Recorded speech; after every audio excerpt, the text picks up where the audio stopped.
Close your eyes and think about the people you met today. Each smile, gesture, and word reveals hidden patterns that have shaped humanity for ages. Tonight, let's explore the fascinating secrets behind why we act the way we do. Ever notice how reading about yawning makes you want to yawn right now? You're probably fighting the urge as we speak. That's because yawning might be the most mysteriously contagious behavior humans have. For centuries, people thought we yawned because we needed more oxygen. Wrong. Your brain isn't gasping for air like a fish out of water. Turns out, yawning is actually your brain's personal air conditioning system. When your brain gets too warm from thinking hard or staying alert, a good yawn helps cool it down by increasing blood flow and stretching your jaw muscles. But here's where it gets weird. Yawning spreads faster than gossip at a family reunion. You see someone yawn, and boom, your brain practically forces you to do the same. This happens across species too. Dogs yawn when their owners yawn. Even chimpanzees catch yawns from each other. The contagious part comes from our mirror neurons, those little brain cells that make us automatically copy what others do. It's like having a built-in copycat system that we can't turn off. The more empathetic you are, the more likely you'll catch someone else's yawn. Ancient Romans believed yawning let evil spirits enter your body. That's why people started covering their mouths. Now we know better, but that polite hand-over-mouth habit stuck around. Speaking of copying behaviors we can't control, there's something even stranger happening when we interact with others.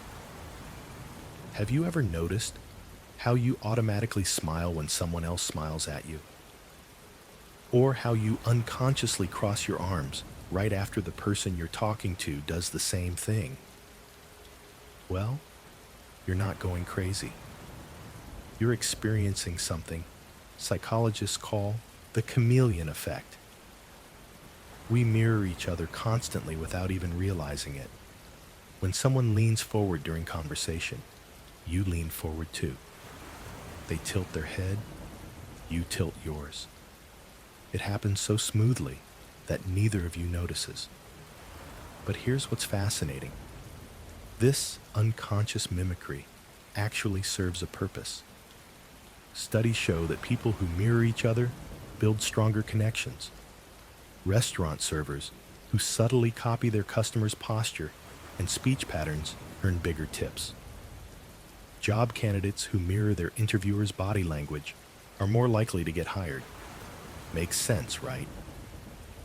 When someone moves like us, our brain interprets it as, this person is like me, therefore I trust them. Different cultures have varying comfort levels with this behavior, though. Americans tend to mirror moderately, while some Mediterranean cultures show much more dramatic copying. Japanese culture, on the other hand, values subtle mirroring that's almost imperceptible. The really weird part? We even mirror people we see on television. Next time you're watching a movie, pay attention to how your facial expressions change with the actors. But mirroring isn't the only way our brains trick us in social situations. Have you ever noticed how your IQ seems to drop by 20 points the moment you join a crowd?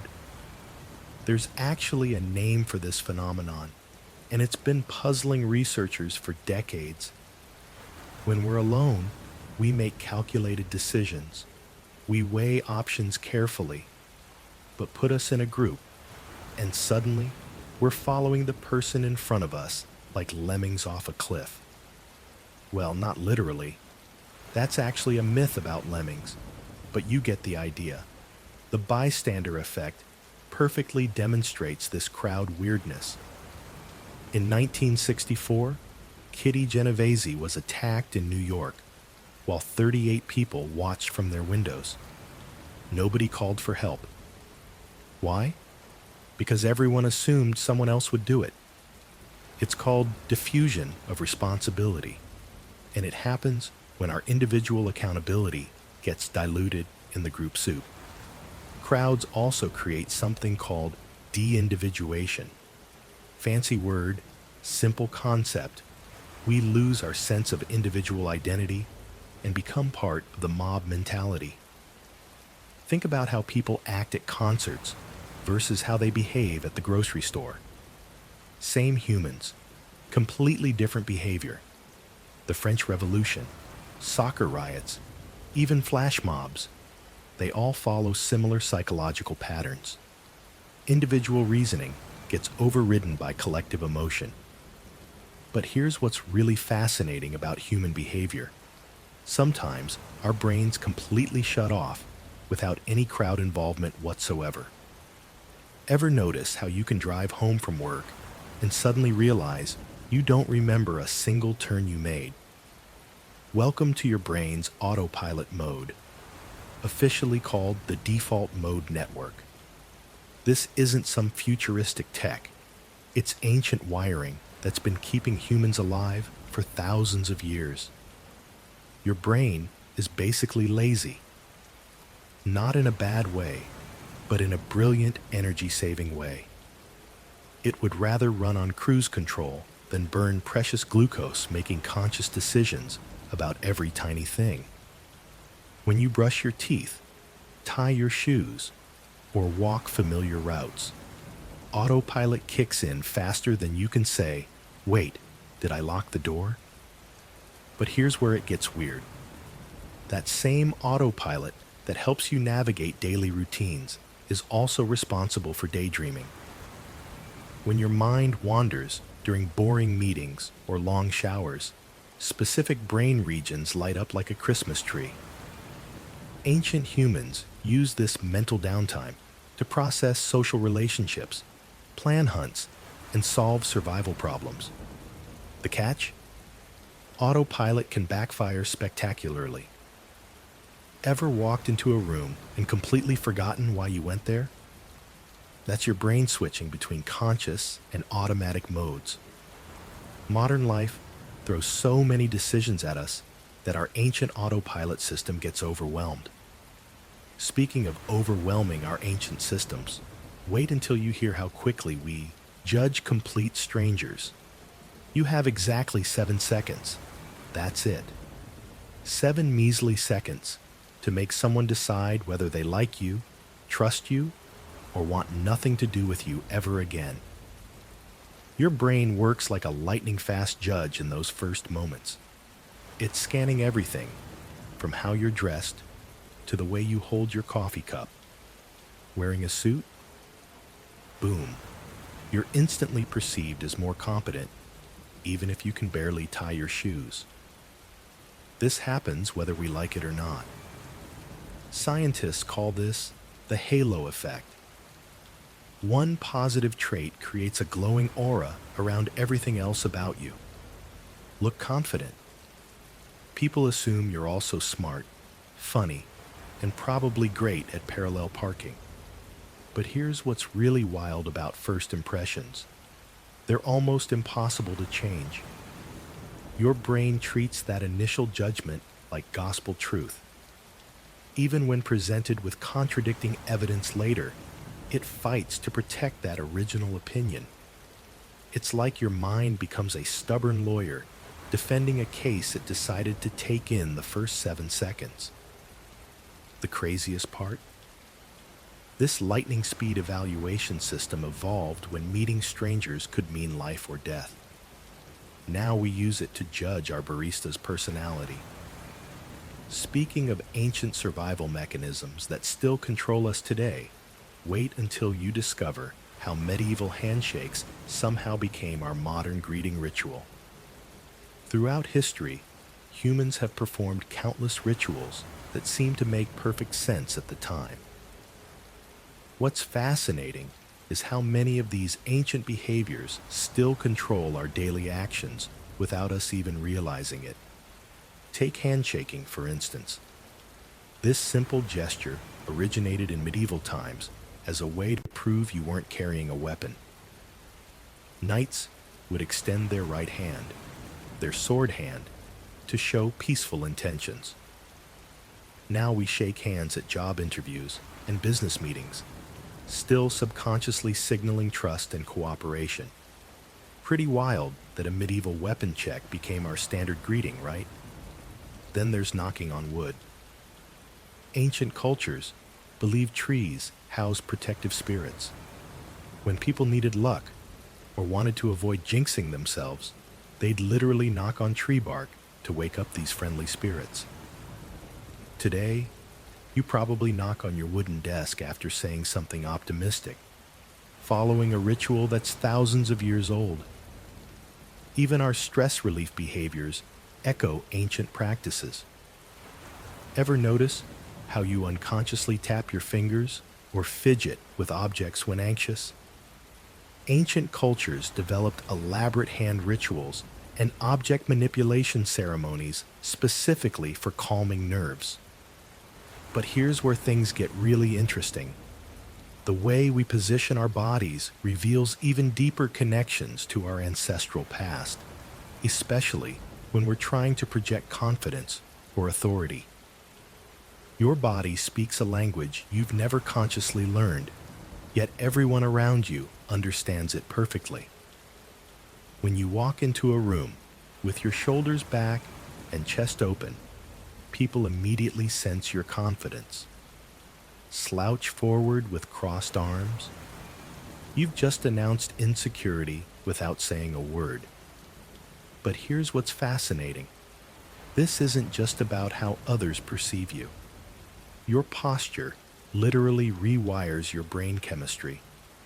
Stand like Superman for 2 minutes, and your testosterone levels spike while cortisol drops. Feel ridiculous doing it?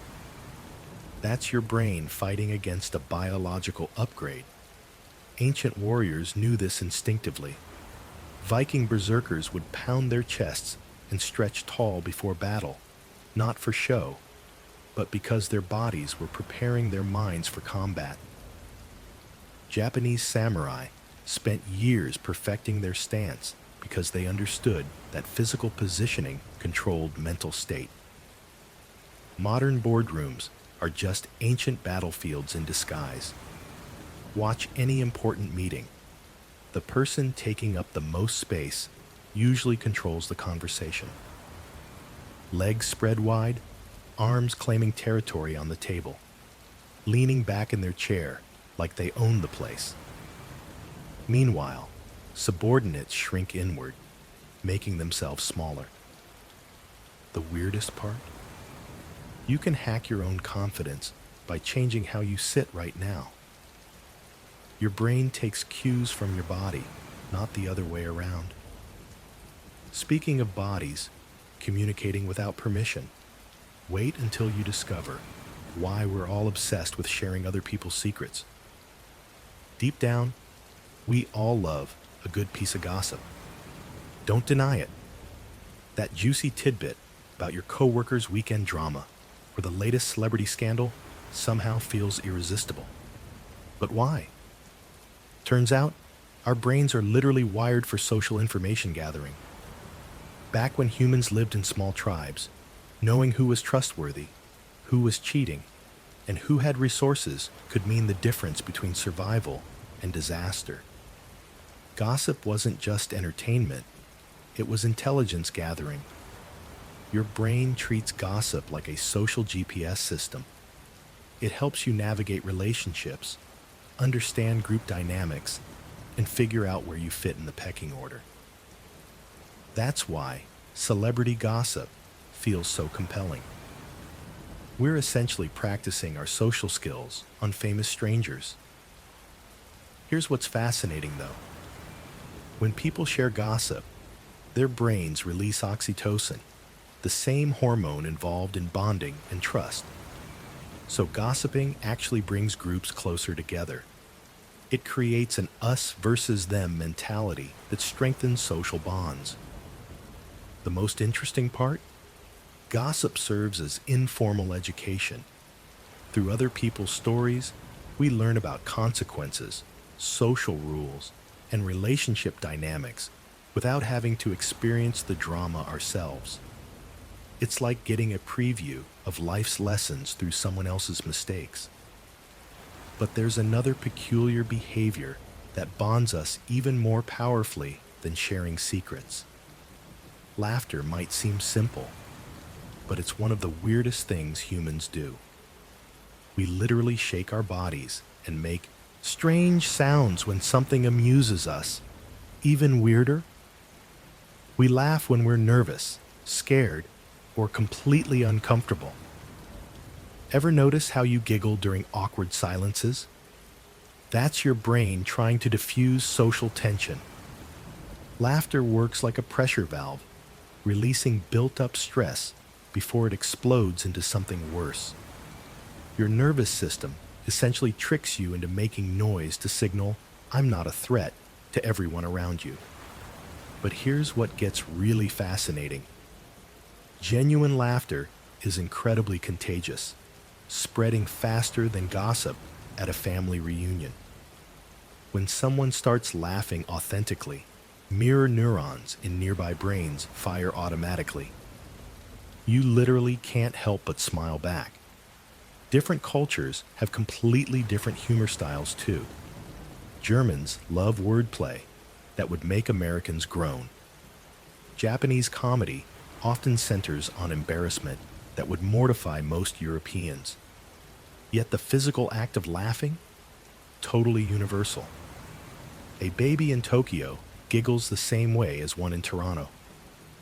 Fake laughter, though? Your brain spots it immediately. Real laughter crinkles your eyes in ways fake laughter never can. It's like your face has a built-in lie detector. Speaking of things our bodies do automatically, let's explore something even more mysterious than laughter. Sleep is one of those things we all do, yet how we do it varies wildly around the world. While Americans obsess over their 8-hour blocks, people in Spain have mastered the art of the siesta. And guess what? They might be onto something brilliant. The Spanish siesta isn't just about being lazy on a hot afternoon. Research shows that cultures practicing midday naps have lower rates of heart disease and stress-related illnesses. Their bodies naturally sync with circadian rhythms in ways that would make sleep doctors jealous. But here's where it gets really interesting. Before the Industrial Revolution, humans didn't sleep in one long stretch. We had what historians call first sleep and second sleep. People would go to bed around 8, wake up around midnight for a few hours of quiet activities, then return to sleep until dawn. Medieval texts describe this midnight period as the most peaceful time for prayer, reading, or intimate conversation. Some cultures still practice polyphasic sleep today. The Piraha tribe in Brazil sleeps in short bursts throughout day and night, never more than 2 hours at once. Meanwhile, the Japanese have elevated power napping to an art form called inamuri, literally falling asleep while present. It's considered a sign of hard work, not laziness. Different approaches, same human need. But what about the foods that trigger our deepest memories? Food does something magical to our brains that goes way beyond simple nutrition. When you bite into your grandmother's apple pie, you're not just tasting sugar and cinnamon. You're literally eating memories. The smell of fresh bread can transport you back to childhood faster than any photo album. Why?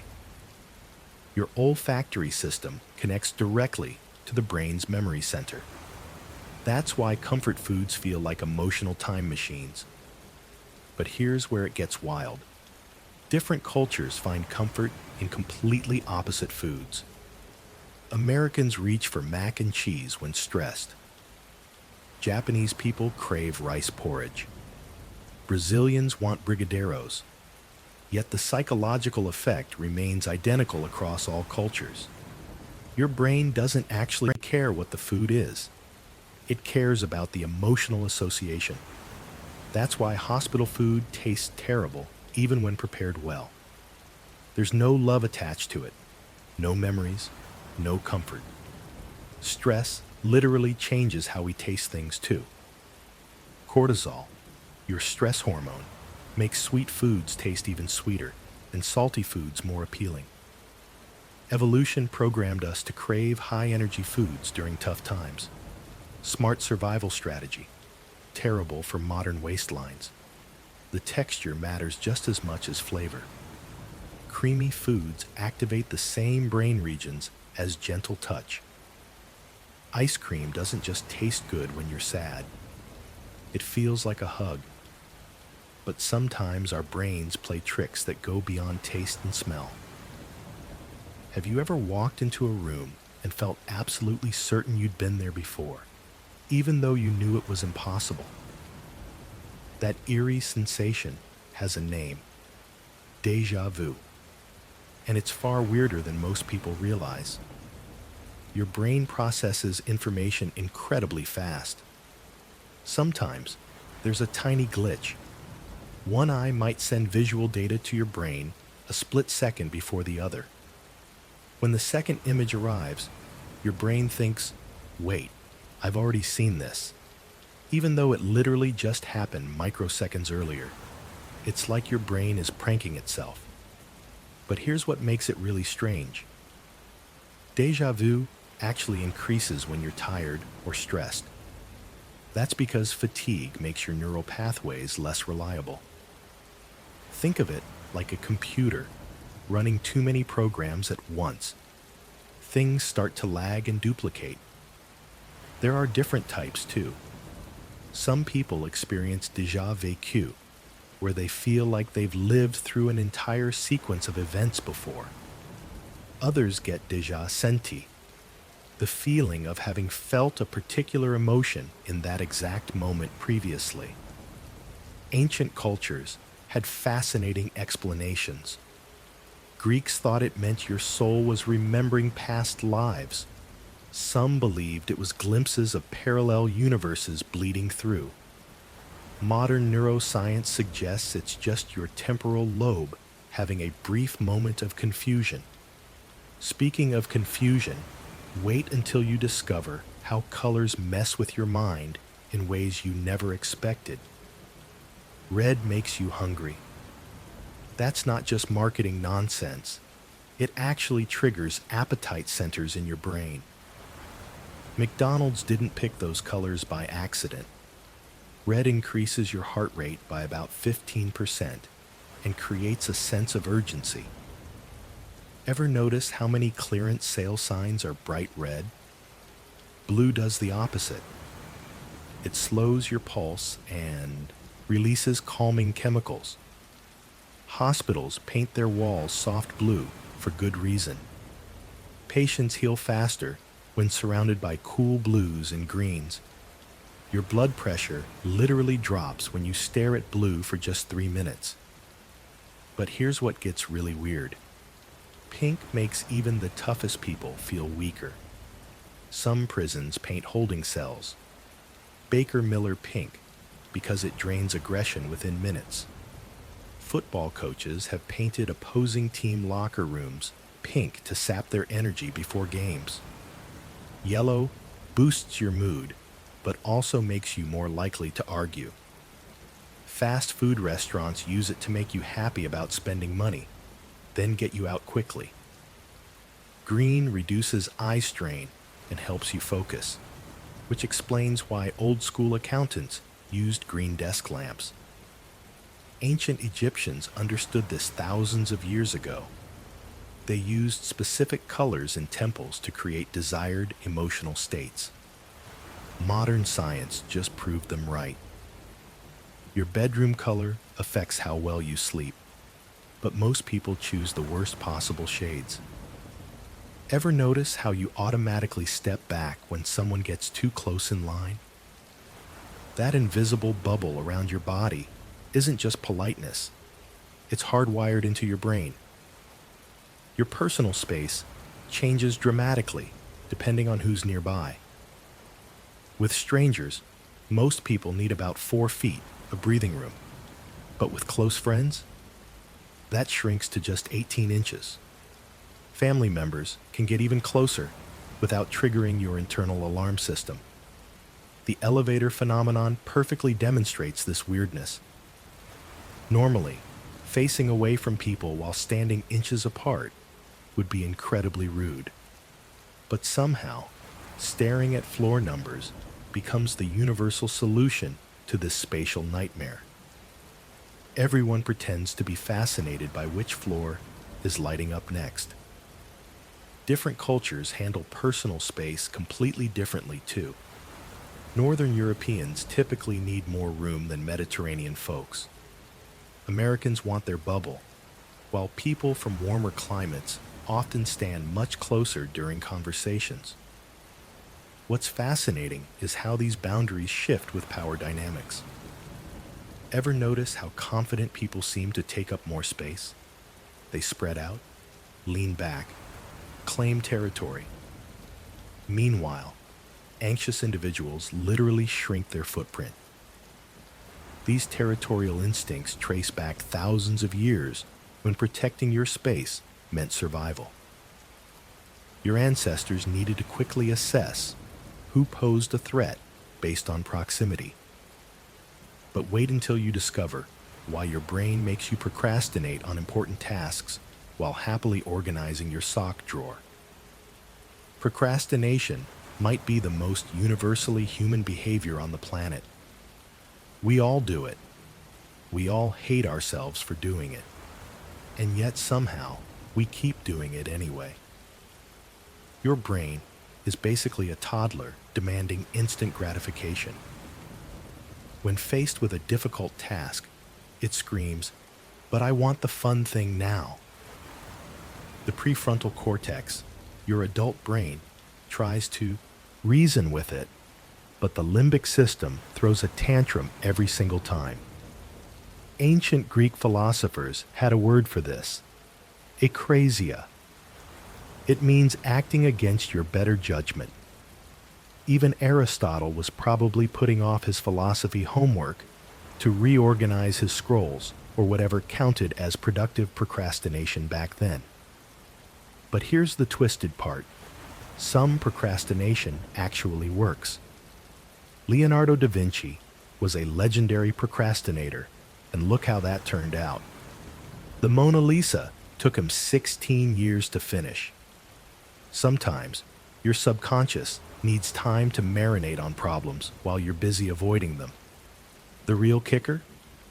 Fear of failure often disguises itself as laziness.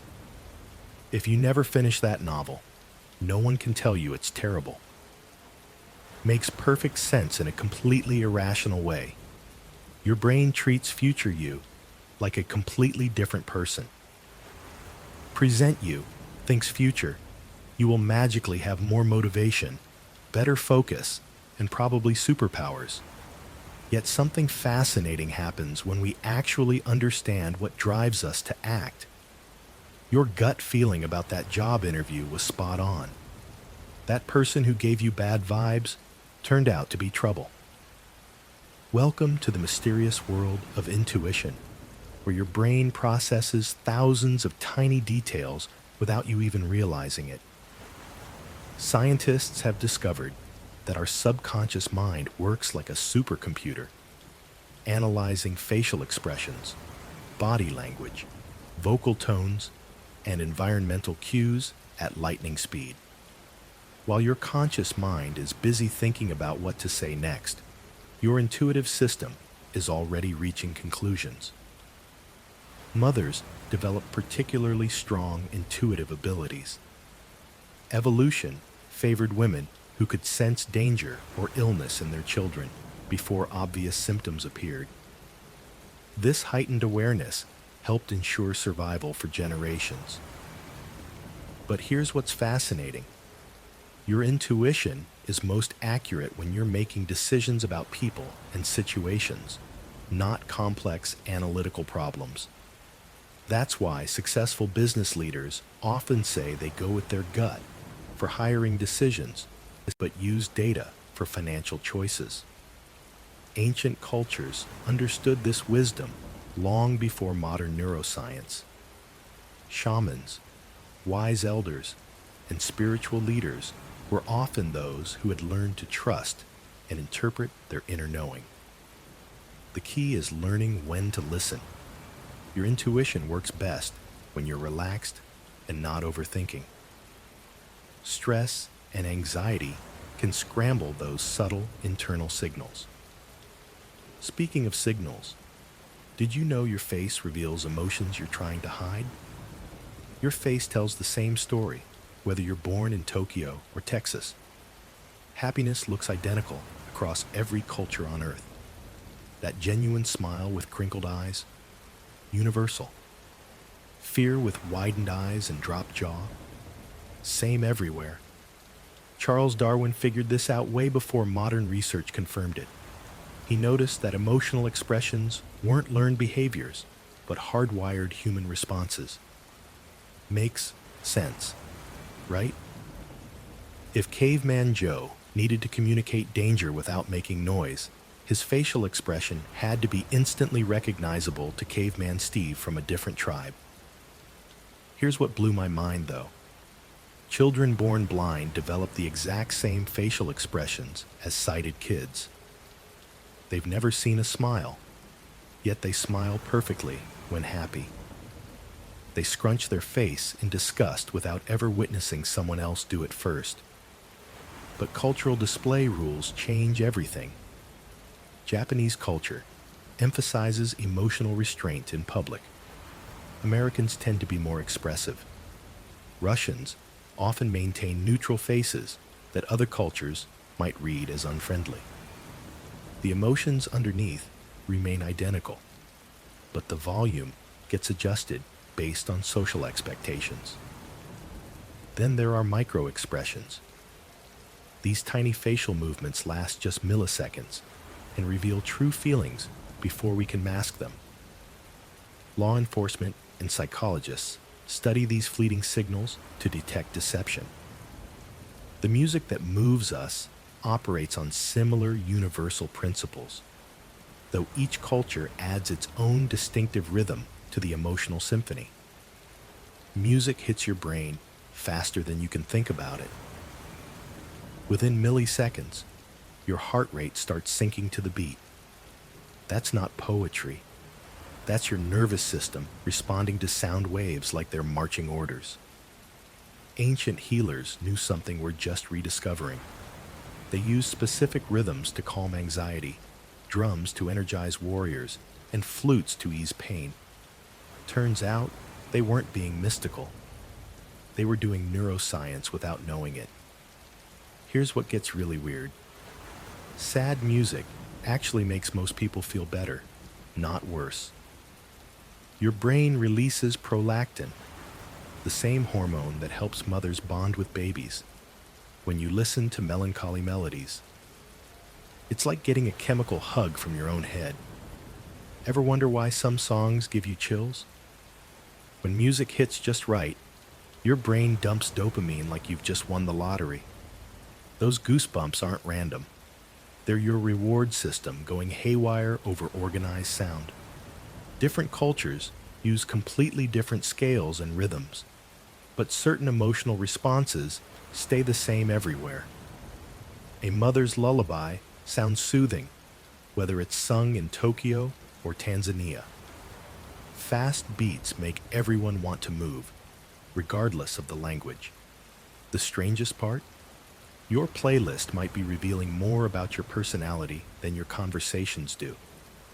But that's not the only thing our daily habits expose about us. Walking under ladders still makes millions of people change their path. Black cats crossing the street send drivers reaching for different routes. The number 13 causes such genuine anxiety that most hotels skip floor 13 entirely, and airlines avoid row 13 like it carries actual bad luck. These aren't just silly old habits. They're psychological security blankets woven into our modern lives. The latter superstition started in ancient Egypt. Triangular shapes represented sacred connections between earth and sky. Walking through that triangle meant breaking a holy bond. Medieval Christians added fuel by linking triangles to the Trinity. Disturbing that shape felt like disturbing God himself. Black cats got their bad reputation during witch trials. People genuinely believed witches transformed into cats. Seeing a black cat meant a witch might be nearby, planning mischief or worse. That terror stuck around for centuries, even though we know better now. Friday the 13th combines two separate fears. 13 has been unlucky since ancient times. Judas was the 13th guest at the Last Supper. Friday brought its own doom, because that's when executions happened. Mash them together, and you get a day that still affects stock markets and wedding bookings. But here's what's fascinating about superstitions. They actually work as stress relievers. Following these little rituals gives our brains the illusion of control over chaos. Speaking of control, wait until you hear how our brains decide who we're attracted to. What makes someone attractive goes way beyond what meets the eye. Your brain processes attractiveness in milliseconds, and the results might shock you. Facial symmetry wins every time. We're hardwired to find balanced features appealing because symmetry signals good genes and health. But here's what's wild. Even tiny asymmetries that you can't consciously notice still register in your brain. Makes sense, right? Then there's scent. Women can literally smell genetic compatibility through a man's natural odor. During ovulation, they're drawn to men whose immune systems complement their own. It's like your nose is running a background check without permission. The whole opposites attract thing? Well, it's complicated. We're attracted to people who are about 75% similar to us, with just enough difference to keep things interesting. Too similar feels boring. Too different feels risky. Your pupils dilate when you see someone attractive. Ancient cultures noticed this and used it as a love potion test. Victorian women even used belladonna to make their pupils larger, literally poisoning themselves for beauty. The weird part is that attraction can change based on your menstrual cycle, stress levels, and even what you had for breakfast. Your brain is constantly recalibrating what looks good. But what happens when you start talking to yourself? That internal voice in your head follows patterns that reveal incredible secrets about how your mind works. Ever catch yourself muttering under your breath while solving a problem? You're not weird. You're actually boosting your brain power. Talking to yourself is one of the most effective ways to think through complex situations. When you vocalize your thoughts, even silently, your brain processes information differently than when it stays locked in your head. Athletes do this constantly. Watch a tennis player before serving. They're giving themselves a pep talk. But here's what gets fascinating. Different cultures approach self-talk in completely opposite ways. In many Western societies, talking to yourself in public raises eyebrows. People assume you're unstable or distracted. Meanwhile, in parts of Asia and Africa, vocalized thinking is considered perfectly normal. Children are actually encouraged to think out loud as they learn. The psychology behind this runs deeper than you'd expect. Self-talk helps organize chaotic thoughts into manageable pieces. It's like having a conversation with your wisest friend, except that friend knows exactly what you're thinking. Your brain literally treats the voice as external input, which activates different neural pathways. We also rehearse conversations that haven't happened yet. You've definitely practiced arguments in the shower or prepared responses for job interviews while driving. Speaking of modern anxieties, there's another voice your brain thinks it hears, one that's completely imaginary, but drives millions of people crazy every single day. Your phone buzzes in your pocket. You reach for it eagerly, only to find nothing. No notifications, no missed calls, just your imagination playing tricks on you. Welcome to phantom vibration syndrome, where your brain creates sensations that don't exist.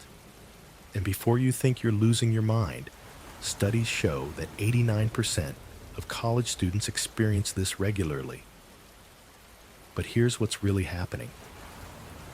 Your brain has developed such a strong connection with your phone that it starts generating false alerts. The same neural pathways that process real vibrations become hyperactive, firing off signals when there's absolutely nothing there. Think about how often you check your phone. Every 6 minutes for most people. Your brain essentially becomes addicted to that little dopamine hit from notifications. So when you're expecting something important, your nervous system gets jumpy and creates phantom sensations. The weirdest part, this connects to phantom limb syndrome, where amputees feel sensations in missing body parts. Your phone has literally become an extension of your body in your brain's mapping system. Ancient humans probably experienced similar phantom sensations with important survival tools, maybe feeling phantom spear vibrations when hunting season approached. Your pocket might feel empty, but your brain's relationship with technology runs deeper than you think. Speaking of deep connections, let's explore how emotions spread between people like invisible viruses. Ever been in a room where one person's bad mood suddenly makes everyone feel awful? That's emotional contagion at work. Your brain literally catches feelings like it catches a cold. Researchers discovered we mirror each other's emotions within milliseconds. When someone smiles at you, your facial muscles automatically start to copy that expression before you even realize it's happening. Wild, right? But here's what gets really fascinating. Studies show that if you're naturally expressive with your emotions, you're basically a walking mood broadcaster. People around you will start feeling whatever you're feeling, whether they want to or not. It's like being an emotional radio station that everyone automatically tunes into. The mirror neuron system makes this happen. These special brain cells fire both when you experience an emotion and when you observe someone else experiencing it.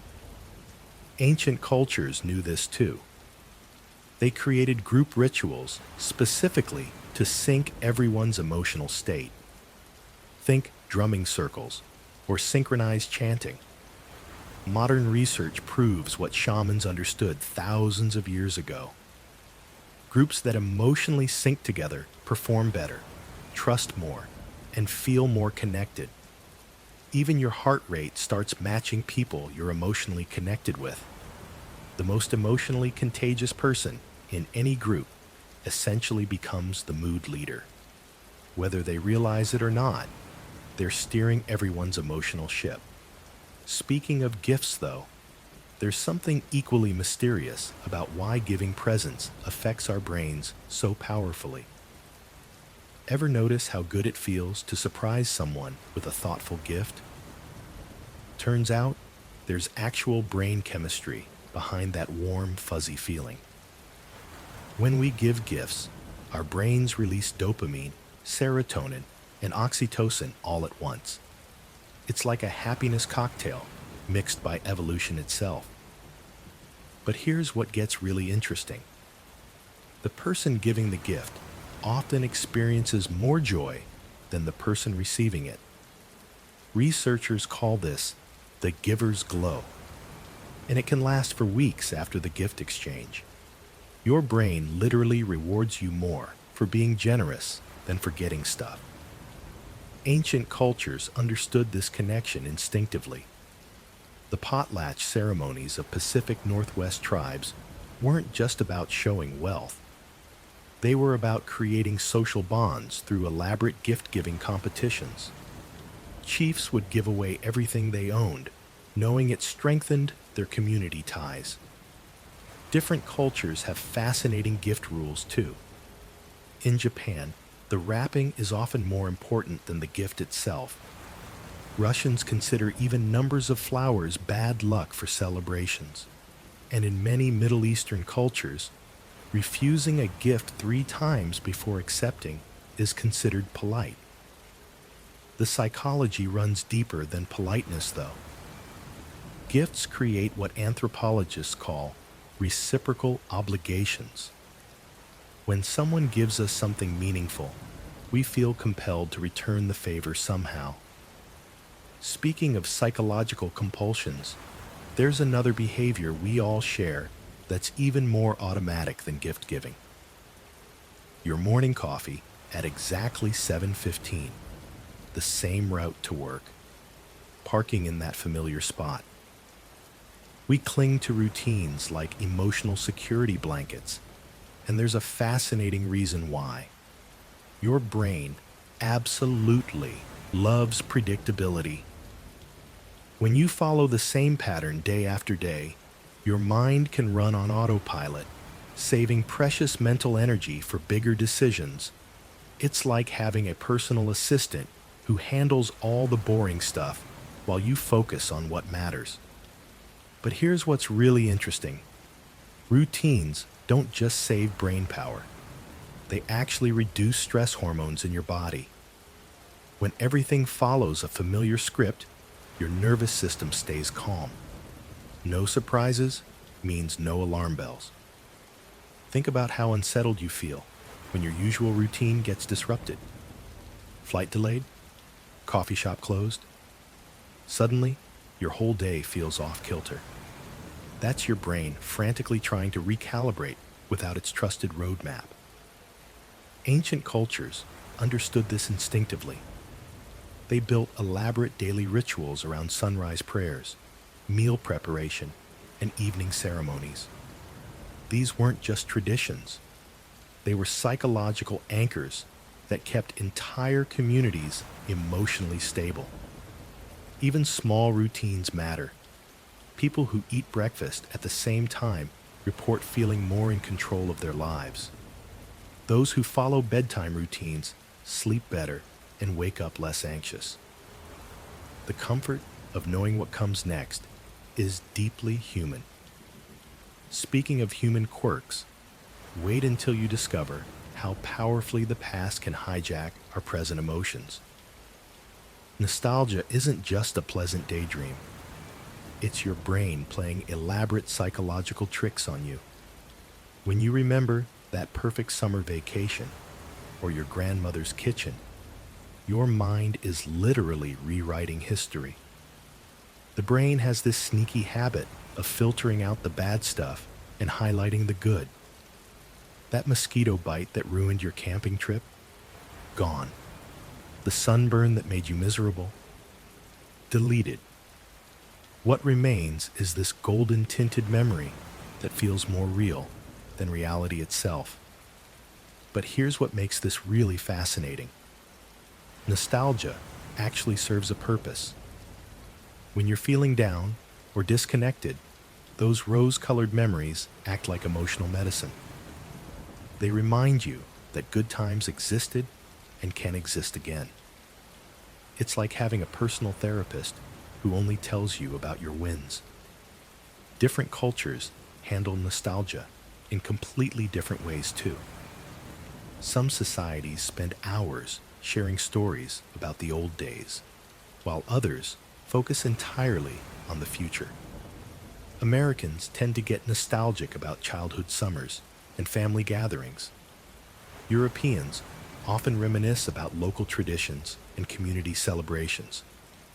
Your brain literally heats up when you're being nostalgic. Blood flow increases to areas associated with reward and pleasure. It's like getting a natural high from your own memories. Speaking of your brain doing weird things while you're not fully conscious, have you ever wondered about the bizarre conversations you have in your sleep? Ever wondered what happens to your voice when you're fast asleep? Well, your brain doesn't exactly shut down for the night. Instead, it creates this fascinating theater where you might suddenly start chatting about yesterday's grocery list or having full conversations with dream characters. Sleep talking affects about half of all children and roughly 5% of adults. But here's what makes it truly bizarre. The voice that comes out often sounds nothing like your normal speaking voice. People report their partners sounding robotic, childlike, or even speaking in completely different accents they've never had while awake. The really weird part? External sounds can actually influence what sleep talkers say. Play soft music near a sleep talker, and they might start humming along or commenting on melodies that don't exist. Some researchers have even managed to have basic conversations with people who are completely unconscious. Ancient cultures believed nighttime vocalizations were messages from spirits or glimpses into parallel worlds.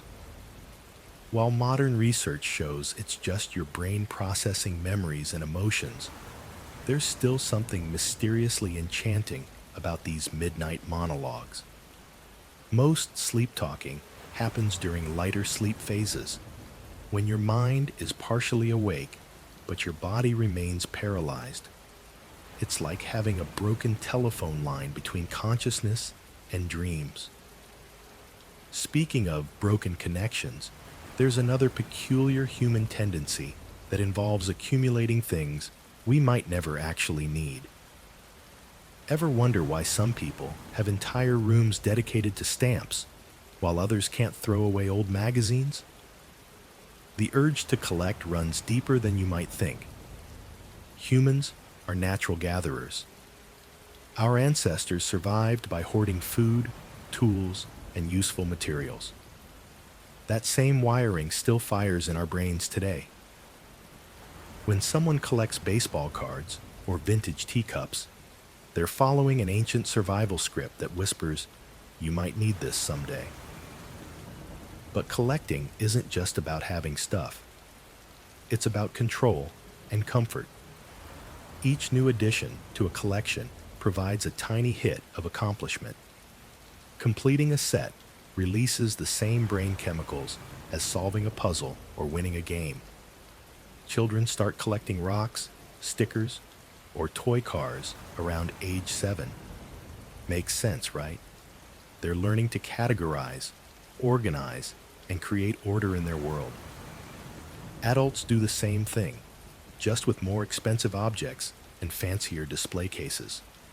The difference between collecting and hoarding? Purpose and joy. Collectors find genuine pleasure in their items and can explain why each piece matters. Hoarders accumulate things driven by anxiety about throwing anything away. Ancient cultures collected sacred objects, believing certain items held protective power. Modern collectors might not admit it, but there's still something magical about owning complete sets of things. Speaking of patterns, our brains are absolutely obsessed with finding them everywhere. Your brain is basically a pattern-seeking machine that never takes a break.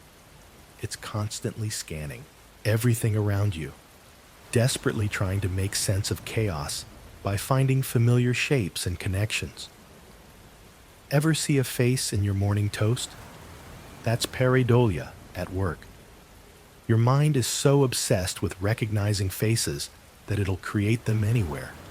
Clouds, car fronts, even electrical outlets. Makes sense, right? Our ancestors, who could quickly spot human faces in bushes, probably lived longer than those who couldn't. But here's where it gets wild. We don't just see faces everywhere. We spot patterns that aren't even there. That lucky shirt you wore during your team's winning streak? Your brain connected two unrelated events, and boom, superstition born. Ancient cultures built entire belief systems around pattern recognition. They saw animals in star clusters, messages in bird flight patterns, and prophecies in tea leaves. Not because they were naive, but because pattern seeking helped them survive. Weather patterns meant the difference between feast and famine. The downside? Sometimes our pattern-obsessed brains work overtime. We'll connect dots that shouldn't be connected, creating conspiracy theories and false correlations. Your brain literally can't help itself. Well, speaking of things our brains can't control, let's explore those mysterious smells that appear out of nowhere. Ever catch a whiff of your grandmother's perfume when she's nowhere around? Or smell fresh cookies baking in an empty kitchen? Welcome to the bizarre world of phantom smells. Your brain occasionally decides to create scents that don't exist. It's like having an overeager intern in your nose who keeps filing fake reports. Scientists call this phantasmia, and it happens to more people than you'd think. Stress is often the culprit behind these ghostly aromas. When you're anxious or overwhelmed, your olfactory system can misfire, creating familiar scents from thin air. It's your brain's way of reaching for comfort through memory. The most common phantom smells? Cigarette smoke, flowers, and food. Makes sense, right? These are scents deeply wired into our emotional memories. Your nose might conjure up mom's apple pie during a particularly rough day at work. Ancient cultures had fascinating explanations for unexplained scents. They believed phantom smells were messages from ancestors or signs from the spirit world. Greeks thought mysterious aromas meant the gods were nearby. Sometimes these phantom experiences happen during grief or major life transitions. Your brain processes loss in mysterious ways, including recreating sensory memories of people or places you miss. But here's something even stranger than smelling things that aren't there. Ever wonder why checking your phone feels so irresistible? Your brain treats each notification like a tiny lottery ticket. The anticipation of potential rewards triggers dopamine release before you even see what's waiting. Social media platforms deliberately exploit this ancient reward system. Cave dwellers who got excited about finding berries survived better. Today, that same wiring makes us chase digital validation. A like or comment activates identical pathways that once celebrated successful hunts. But here's what's fascinating. We're not actually addicted to the social media itself. We're hooked on the uncertainty. Variable ratio reinforcement is psychology's most powerful tool. Sometimes you get rewarded, sometimes you don't. Just like slot machines. The comparison trap makes everything worse. We judge our behind-the-scenes reality against everyone else's highlight reel. Ancient humans only compared themselves to maybe 50 people in their tribe. Now we're competing with millions of strangers having their best moments. Your ancestors sought approval from their small community for survival. That same drive now manifests as obsessively checking follower counts and engagement rates. The craving for social validation hasn't changed in thousands of years, just the delivery method. Breaking free requires understanding that your brain can't distinguish between real and digital social rewards. Both trigger identical neurochemical responses. Speaking of responses our brains can't control, let's explore something equally puzzling about human patience. Waiting feels eternal when you're anticipating something important. Your brain literally changes how it processes time when you're expecting results, news, or experiences. Time crawls during anticipation because your mind becomes hyper-aware of every passing second. The watched pot really doesn't boil faster. Your attention magnifies each moment into what feels like an eternity. It's like your internal clock gets stuck in slow motion mode. But here's what's fascinating. The quality of your eventual experience depends heavily on how long you waited for it. Restaurants figured this out decades ago. They deliberately create short waits because it makes the food taste better. Your brain interprets the delay as a sign that something special is coming. Different cultures handle waiting completely differently too. Germans typically view punctuality as respect, making delays feel more frustrating. Meanwhile, many Latin American cultures build flexibility into social timing, reducing wait-related stress naturally.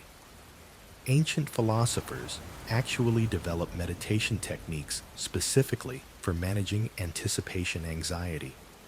They understood that waiting could either torture the mind or train it for patience. Smart approach, really. Your dopamine system gets particularly cranky during uncertain waiting periods. It's designed for predictable rewards, not endless wondering about outcomes. Speaking of unpredictable reactions, our brains have another curious quirk when it comes to adorable creatures that instantly melt our hearts. Ever wonder why your heart melts when you see a puppy tumbling over its own feet? Well, that's not just you being soft. Your brain is actually hardwired to find baby animals irresistible, and there's a fascinating reason behind it. Scientists call it the baby schema, or Kinchin schema, if you want to sound fancy at parties. Basically, certain features trigger an instant awe response in humans. Big eyes, round faces, small noses, and clumsy movements. These traits don't just make us smile. They activate the same nurturing circuits that help us care for human babies. But here's where it gets wild. This response is so powerful that it works across species. A baby elephant, with its oversized ears and wobbly walk, hits the same emotional buttons as a human infant. Evolution didn't plan this exactly, but it sure worked out nicely for pets everywhere. The response is automatic too. Within milliseconds of seeing something cute, your brain releases a cocktail of feel-good chemicals. Dopamine, oxytocin, and serotonin flood your system. That's why watching kitten videos actually reduces stress and makes you more focused afterward. Ancient humans probably developed this response to ensure they'd protect their own young. Today, it means we'll spend ridiculous amounts on pet accessories. Speaking of automatic responses, have you ever noticed your face turning red at the most inconvenient moments? Ever wonder why your face turns red when you're embarrassed? Well, humans are basically the only animals that blush. Think about it. When was the last time you saw a dog turn pink after stealing your sandwich? Blushing happens because embarrassment triggers your sympathetic nervous system. Your blood vessels dilate, sending more blood to your face. But here's what's fascinating. We evolved this completely involuntary response that basically announces our shame to everyone around us. Why would evolution keep such an awkward trait? Turns out, blushing is like a social apology written in blood flow. When you blush, you're essentially saying, "I know I messed up," without words. Research shows people are more likely to forgive someone who's visibly embarrassed. Different cultures blush at different rates too. People from cultures that emphasize social harmony tend to blush more frequently than those from individualistic societies. Some folks barely blush at all, while others turn tomato red at the slightest social misstep. The really weird part? You can't fake a genuine blush. That involuntary flush is your body's honest signal that you actually care about social approval. It's like having a built-in honesty detector that everyone can see. Your face essentially becomes a truth billboard, whether you like it or not. Speaking of things your body does without permission, your brain has an incredible talent for creating pain that doesn't actually exist.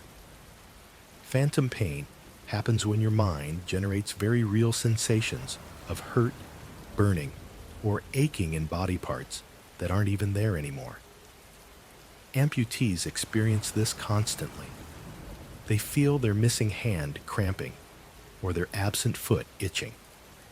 The brain maintains a detailed map of your entire body, and when a limb disappears, that map doesn't just delete the file. It keeps firing signals as if everything's still connected. But here's where it gets really weird. You don't need to lose a limb to experience phantom pain. Ever had your back ache when you're stressed about work? That's your brain translating emotional distress into physical sensation. Ancient healers understood this connection thousands of years ago, treating heartbreak as literally painful. The mind-body link works both ways too. When you're anxious, your stomach actually hurts. When you're heartbroken, your chest genuinely aches. Your brain processes emotional pain using the same pathways as physical injury. Stress can trigger headaches, muscle tension, and digestive problems without any physical cause. Your thoughts become sensations. Your feelings transform into real, measurable pain. This explains why meditation and therapy can cure chronic pain that doctors can't find a source for. Sometimes the problem isn't in your body at all. Speaking of your brain playing tricks on you, wait until you hear about what happens when you simply walk through a doorway. Walking through doorways makes us forget things. This isn't just absent-minded behavior. It's actually how our brains organize information. Researchers call it the doorway effect, and it happens because our minds use physical spaces as filing cabinets. When you enter a new room, your brain assumes you're starting a fresh activity and basically hits the reset button on your working memory. Ever walked into the kitchen and completely forgotten why you went there? That's your doorway playing tricks on you. The simple act of crossing a threshold signals your brain to package up whatever you were thinking about and store it away. This happens even in virtual environments. People playing video games forget more when their character moves through doorways compared to traveling the same distance in one room. Pretty wild that even digital thresholds mess with our memory. The effect is strongest when we're already distracted or stressed. If you're juggling multiple thoughts, doorways become memory black holes. Ancient cultures understood thresholds differently. They created elaborate rituals around crossing doorways, blessing ceremonies, protective chants, even special steps to ward off evil spirits. Maybe they sensed something we're only now proving through research. Next time you forget something after changing rooms, don't blame yourself. Your brain is just doing what it evolved to do, organizing life by location. But our relationship with objects goes even deeper than spatial memory. Ever caught yourself saying good morning to your coffee maker? Or apologizing to a door after bumping into it? Well, you're not alone in this delightfully weird habit. We humans have this fascinating tendency to treat inanimate objects like they have feelings, thoughts, and personalities. Psychologists call it anthropomorphism, but I prefer calling it making friends with stuff. Your car probably has a name, doesn't it? Maybe it's Betsy, or Thunder, or something equally ridiculous. And when it breaks down, you feel genuinely betrayed, like it chose the worst possible moment to give up on you. The truth is, naming objects creates emotional bonds that feel surprisingly real. Ancient cultures took this even further. They believed everything had a spirit: rocks, trees, rivers, even cooking pots. Animism wasn't just religion. It was how humans made sense of a complex world by making it feel more, well, human. But here's what's really happening in your brain. When you anthropomorphize objects, you're using the same neural pathways designed for social interaction. Your brain literally treats your smartphone like a friend who's ignoring you when it doesn't respond fast enough. This tendency helped our ancestors survive. Better to assume that rustling bush might be dangerous than ignore a potential threat. Speaking of things our brains do automatically, have you ever had a song stuck in your head for hours? Well, you've experienced what researchers call an earworm. These musical loops happen to 98% of people regularly. Your brain basically becomes a broken record player. The catchiest earworms share specific traits. They're usually upbeat songs with simple, repetitive melodies. Think Baby Shark, or that one pop song you secretly hate but can't stop humming. The more annoying the tune, the stickier it becomes. Musical memory works differently than other types of memory. Songs get stored in multiple brain regions simultaneously.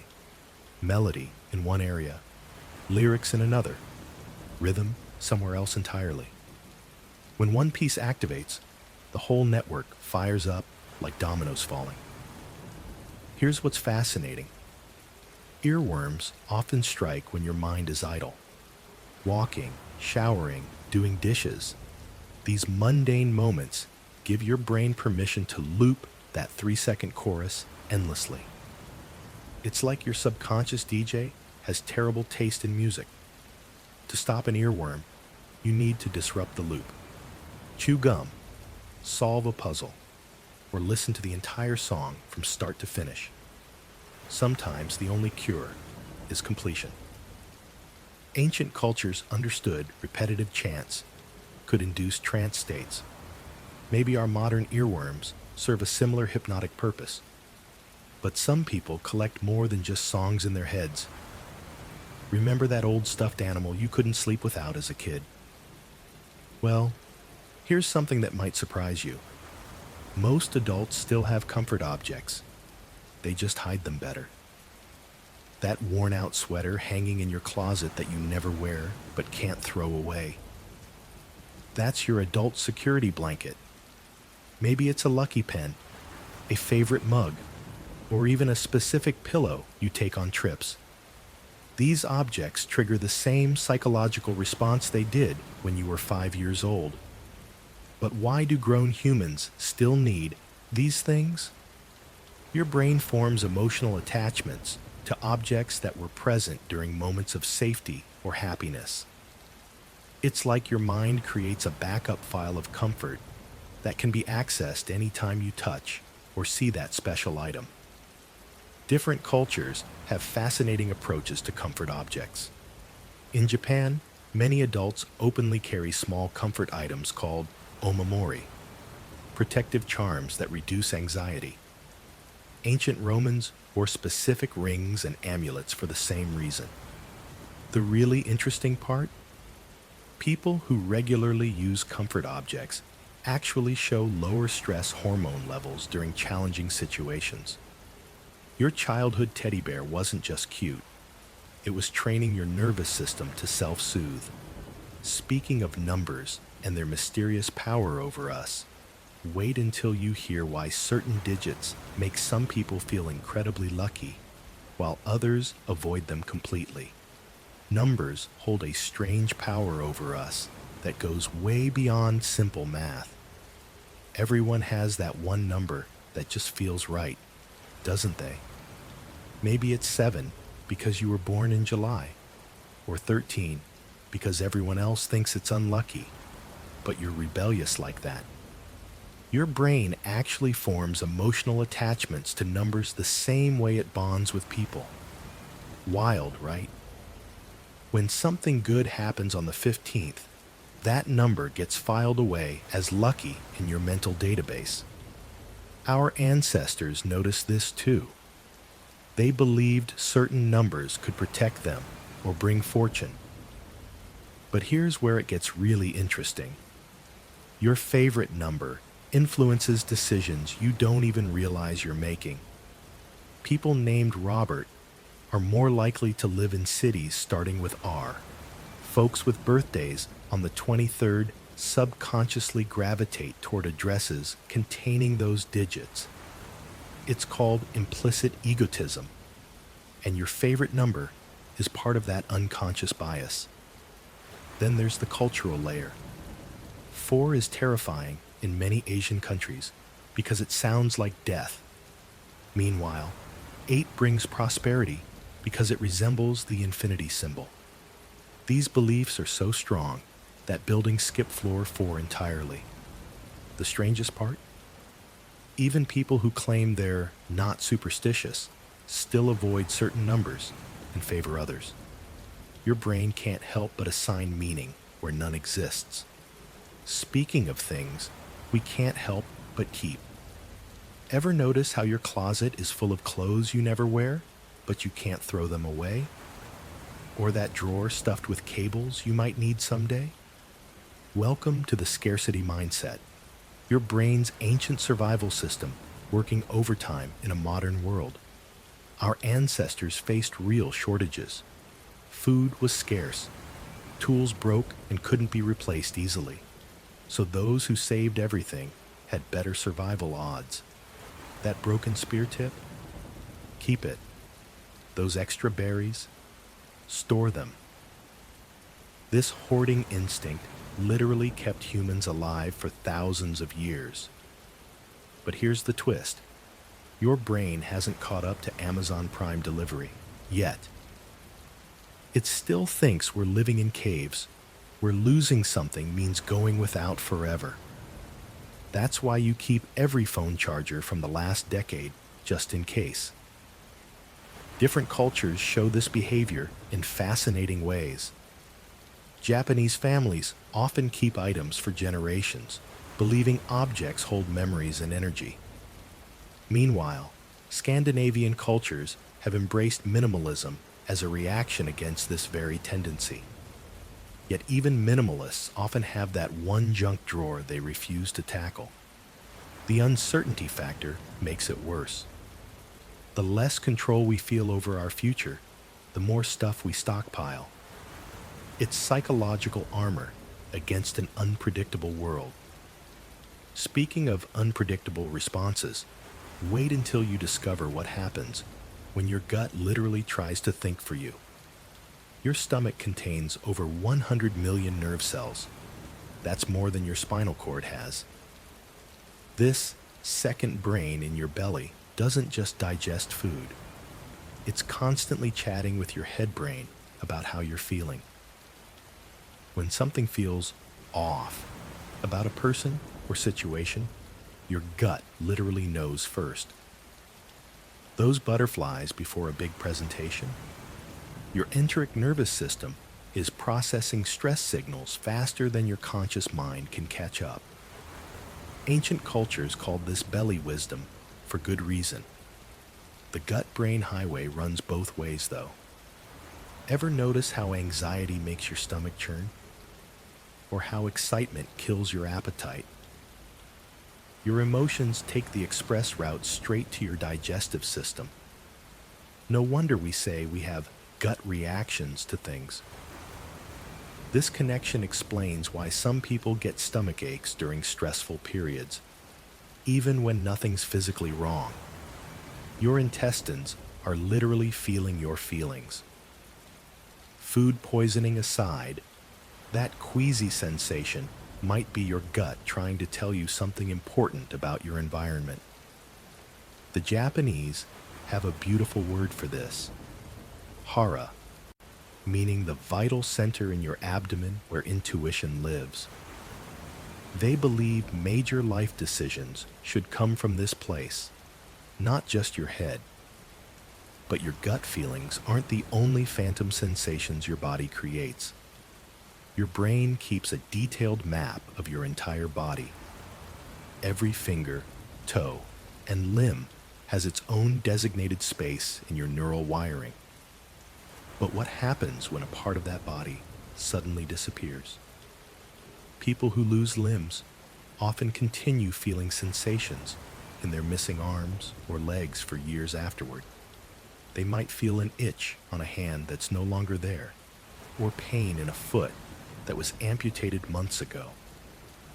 The phantom sensations can be so vivid that some people try to use their missing limb to break a fall. Well, your brain doesn't just delete the mental blueprint overnight. Those neural pathways spent decades learning exactly where your hand should be. When it's gone, the brain keeps sending signals to that empty space, creating very real feelings in a limb that exists only in memory. The strangest part? Sometimes the phantom limb feels stuck in an uncomfortable position. Imagine feeling like your missing hand is permanently clenched in a painful fist that you can never open. That's where mirror therapy comes in. By watching their remaining hand move in a mirror, people can actually trick their brain into relaxing the phantom limb. Ancient cultures described similar phenomena, though they often attributed phantom sensations to spirits or souls lingering in the missing body part. Modern medicine has found ways to help retrain the brain's body map. But speaking of mysterious sensations, some people experience phantom feelings without ever losing anything at all. Athletes clutch them before every game. Students rub them during finals. That worn penny in your pocket suddenly becomes essential before a job interview. Lucky Charms might seem silly, but they actually work in the most fascinating way. Your brain doesn't care if your rabbit's foot is truly magical. When you believe something will bring good luck, your confidence shoots up. That confidence changes how you walk, talk, and perform. You stand taller, take more risks, push harder when things get tough. Baseball players are notorious for this. Some won't wash their socks during winning streaks. Others eat the exact same breakfast before every game. Wade Boggs ate chicken before every single game for 17 years. Ridiculous? Maybe. But it worked for him. The placebo effect of Lucky Charms is real and measurable. Studies show people perform better on tests when carrying their lucky items. Not because of magic, but because belief reduces anxiety and boosts focus. Your lucky charm becomes a psychological anchor in uncertain moments. Ancient civilizations understood this power instinctively. Egyptian pharaohs wore protective amulets. Roman soldiers carried specific coins into battle. These weren't just decorations. They were confidence boosters wrapped in mystical packaging. But sometimes, our need for control through objects reveals something deeper about human vulnerability. What happens when that control gets completely stripped away? Being ignored hurts, not in some abstract emotional way, but literally. Your brain processes social rejection in the exact same regions that light up when you stub your toe or burn your finger. That's right. Getting ghosted by your crush activates your physical pain centers. The anterior cingulate cortex doesn't distinguish between a broken bone and a broken heart. Both register as genuine threats to your survival. This isn't some modern sensitivity issue. ancient humans who got excluded from their tribe usually died. No fire, no food, no protection from predators. Your brain still carries that ancient panic button, ready to sound the alarm whenever you're left out of the group chat. Even brief moments of being ignored trigger this response. Researchers found that people excluded from a simple ball tossing game showed the same neural activity as those experiencing actual physical injury. Just 3 minutes of being left out was enough to activate full-blown pain processing. The cruel irony? We often ignore others without realizing the genuine hurt we're causing. That unreturned text message isn't just rude. It's triggering someone's primal survival fears. Your need for social connection runs deeper than hunger or thirst. Makes you wonder why something as simple as acknowledgement can feel so powerful, doesn't it? Well, there's actually another behavior that reveals just how desperately we crave human connection. Ever notice how a good beat drops and suddenly your shoulders are moving? Your head starts nodding. Maybe your whole body gets involved. Music doesn't just enter through your ears. It hijacks your motor cortex like a friendly virus. This isn't some modern phenomenon either. Archaeological evidence shows humans have been dancing for at least 40,000 years. Cave paintings depict figures moving in rhythmic patterns around fires. Makes you wonder what those ancient beats sounded like, right? But here's what's fascinating. When researchers studied brain scans of people listening to music, something unexpected happened. The auditory cortex lit up first, obviously. Then the limbic system joined the party, flooding the brain with feel-good chemicals. But within milliseconds, the motor planning areas activated too. Your brain literally prepares to move before you consciously decide to dance. It's like your ancient ancestors are still calling the shots, telling you that rhythm equals community, celebration, survival. Different cultures express this differently, though. West Africans often move from the hips. Europeans tend to emphasize upper body movement. Indigenous Australians incorporate storytelling through their entire bodies. Yet everywhere humans exist, music makes them move. The rhythm doesn't lie. Sometimes we fight it, standing stiffly at concerts or weddings. But our prehistoric brain keeps insisting otherwise. Speaking of fighting natural urges, there's another phantom sensation that catches us completely off guard. Your skin suddenly feels like someone's touching you, but when you turn around, nobody's there. This phantom touch phenomenon happens to millions of people, and it's way more common than you might think. The brain creates these ghost sensations when it's desperately trying to make sense of incomplete information. Your nervous system is constantly processing touch signals, even when nothing's actually making contact. Sometimes the wires get crossed, and boom, you feel a hand on your shoulder that doesn't exist. Isolation makes this worse. People who spend long periods alone report phantom touches more frequently. It's like your brain is so starved for human contact that it starts manufacturing the sensation. Pretty sad when you think about it, but also kind of sweet in a weird way. Stress cranks up the volume on these sensory ghosts. When you're anxious or exhausted, your nervous system becomes hyperactive, creating touches, taps, and even full embraces that aren't real. Your brain's basically playing tricks on itself. Ancient cultures had fascinating explanations for these mysterious touches. Some believed departed loved ones were reaching out from beyond. Others thought invisible spirits were trying to communicate. While we know better now, there's something oddly comforting about those old interpretations. But phantom touch isn't the only sensory trick your mind plays. Wait until you discover why certain colors can completely reshape your emotional state. Your favorite color isn't just about aesthetics. It's a window into your personality, your past experiences, and even your current emotional state. Blue lovers tend to crave peace and stability. They're often the calm ones in chaotic situations, seeking harmony wherever they go. Red enthusiasts? They're usually energetic risk-takers who love being the center of attention.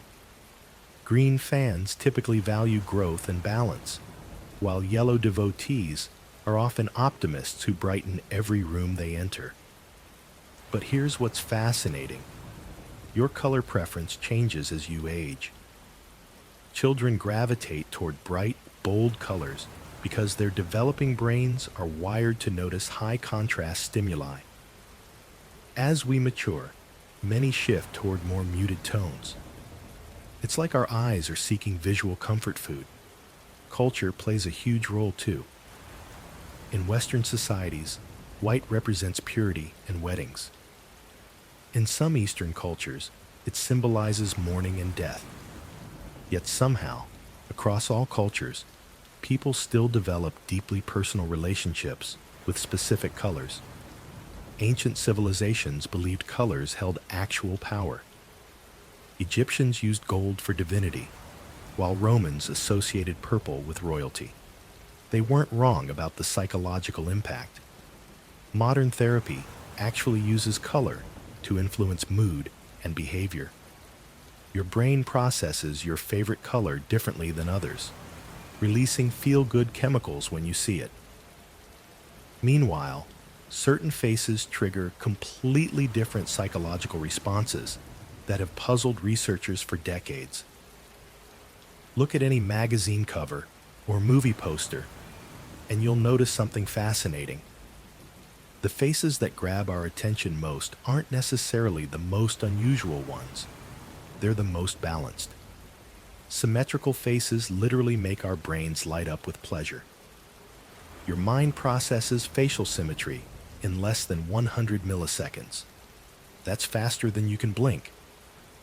When both sides of someone's face match up perfectly, it signals something important to your ancient survival circuits.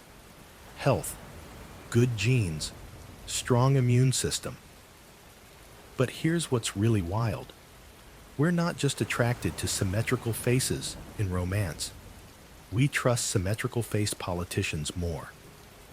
We assume they're more competent leaders. Studies show people with balanced features earn higher salaries and get promoted faster. Ancient Greek sculptors knew this secret. Every statue of Aphrodite or Apollo features mathematically perfect proportions. They understood that symmetry equals beauty in the human brain. Even babies who've never seen a mirror prefer symmetrical faces.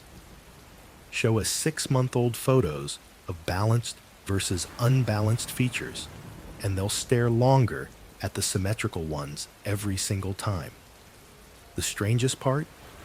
Most of us have slightly asymmetrical faces, yet we're hardwired to prefer what we don't possess. Speaking of things our brains prefer, there's something equally fascinating about how sudden bursts of inspiration strike us. Your brain has been quietly working on problems while you sleep, shower, or mindlessly scroll through your phone. Then suddenly, boom, the perfect solution hits you like lightning. This isn't magic.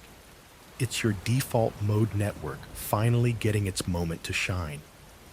When you stop actively thinking about something, your brain doesn't just shut down. It shifts into what researchers call the incubation phase.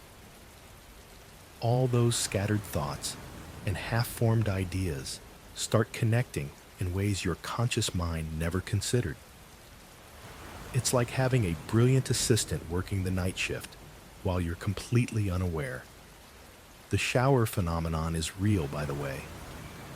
Warm water, repetitive actions, and zero pressure create the perfect storm for breakthrough moments. Ancient philosophers knew this too. They'd take long walks or sit quietly by rivers, waiting for wisdom to arrive. Mozart claimed his best compositions came to him fully formed during carriage rides. Einstein's theory of relativity allegedly sparked while he was daydreaming about riding alongside a beam of light. Even Lin-Manuel Miranda got the idea for Hamilton while reading a biography on vacation. The cruel irony? The harder you chase inspiration, the more it runs away. But relax your grip just slightly, and ideas flood in faster than you can capture them. Speaking of capturing things, have you ever noticed how your hands seem to have their own language when you talk? Ever notice how your hands start moving the moment you open your mouth? You're probably doing it right now, even though nobody can see you. This isn't just habit. Your brain literally can't separate talking from gesturing. Italians get the stereotype for wild hand movements, but every culture gestures. The amount varies wildly, though. Russians use about half as many hand gestures as Americans. Meanwhile, people from Naples use so many gestures they could practically have a conversation with their hands tied behind their backs. Well, maybe not literally, but here's what's fascinating. When you talk on the phone, you still gesture. Even blind people gesture when speaking to other blind people. Your hands aren't performing for an audience. They're helping your brain find words. Studies show that when people are prevented from gesturing, they struggle to speak fluently. The connection runs so deep that babies start gesturing before they can talk. They're literally thinking with their hands. Different gestures activate different parts of your brain. Point at something, and your spatial reasoning lights up. Make a grasping motion while describing size, and your motor cortex jumps into action. Ancient cultures understood this connection long before modern neuroscience. Many developed complex gesture languages for sacred rituals and long-distance communication. Speaking of ancient connections, wait until you discover why certain words feel absolutely delicious to say, while others make you cringe. Words have personalities, and we all have our favorites. That word that just feels good rolling off your tongue. Maybe it's serendipity, or crisp, or even something simple like home. But why do certain combinations of letters and sounds make us feel all warm and fuzzy inside? Well, it turns out our brains are surprisingly picky about phonetics. The actual sound of a word matters more than we think. Words with soft consonants and flowing vowels tend to rank higher on people's favorite lists. That's why melody beats screech every single time. Then there's the memory factor. Your favorite word probably connects to something meaningful in your life. A grandmother who always said wonderful with genuine excitement. A teacher who made curiosity sound like the most important thing in the world. The frequency matters too. Words we hear just enough but not too much hit that sweet spot. Love might feel overused, while effervescent feels special because it's rare. Different languages create completely different favorite word patterns. Japanese speakers often love tsundoku, the act of buying books and not reading them. Germans have Gemütlichkeit, that cozy, warm feeling of belonging. Your brain literally lights up differently when you hear your favorite word versus random vocabulary. It's like your neurons are giving that word a little celebration. Speaking of celebrations, our tendency to avoid certain everyday actions reveals another fascinating quirk about human psychology. You know that childhood rhyme? step on a crack, break your mother's back. Most of us laughed it off as silly kid stuff. But here's something fascinating. Plenty of adults still catch themselves avoiding sidewalk cracks without even realizing it. This isn't just leftover childhood silliness. It's actually your brain clinging to what psychologists call magical thinking. The belief that your actions can influence unrelated events through some invisible force. Makes sense, right? When life feels unpredictable, our minds desperately search for ways to feel in control. The crack-avoiding behavior taps into something much deeper than superstition. Ancient cultures believed the earth was alive, filled with spirits that lived beneath the surface. Stepping on cracks meant disturbing these spirits and inviting their wrath. Sound familiar? But here's where it gets really interesting. This behavior actually serves a psychological purpose. When you successfully avoid every crack on your walk, your brain gets a tiny hit of satisfaction. You've completed a self-imposed challenge. You've maintained order in a chaotic world. Different cultures have their own pavement superstitions too. In some places, people avoid stepping on certain colored tiles or specific patterns. The details change, but the underlying need remains the same. Well, speaking of things that seem to slow down or speed up without explanation, have you ever noticed how time itself can play the strangest tricks on your mind? Ever notice how a fun conversation feels like it lasted 5 minutes, but waiting for test results feels like 5 hours? Your brain is playing tricks with time, and it's wilder than you think. When you're enjoying yourself, your attention gets completely absorbed. Your brain stops monitoring time because it's too busy processing all the good stuff happening. It's like your internal clock takes a coffee break. But when you're bored or anxious, that same clock becomes a helicopter parent, constantly checking and rechecking every passing second. Stress makes this even crazier. Under pressure, your brain floods with chemicals that speed up your internal processing. Everything feels rushed and compressed.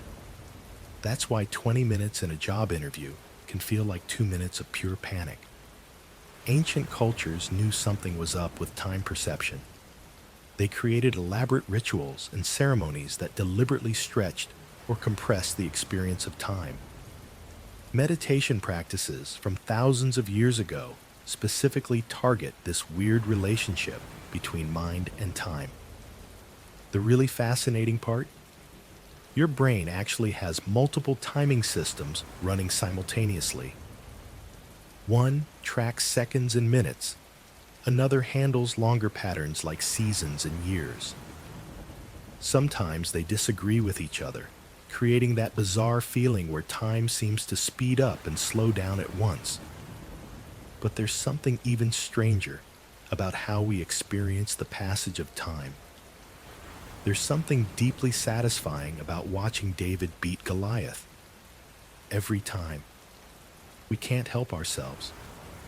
The psychology behind our love for underdog stories runs deeper than simple entertainment.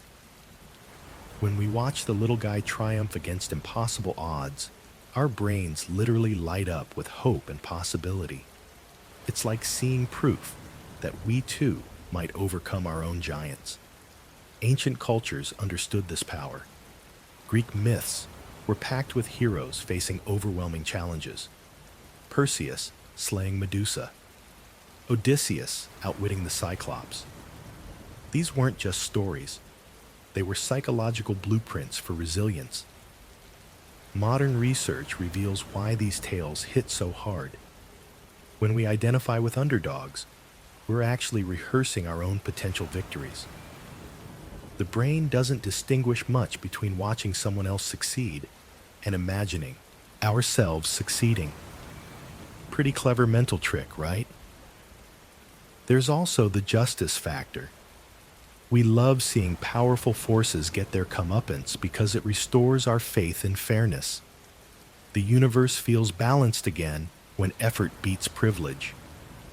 But here's what's really fascinating.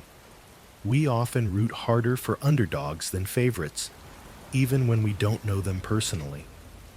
Something about struggle creates instant emotional connection. Well, speaking of psychological patterns, our brains have another quirky habit that keeps us trapped in invisible boxes. Your comfort zone isn't just a psychological concept.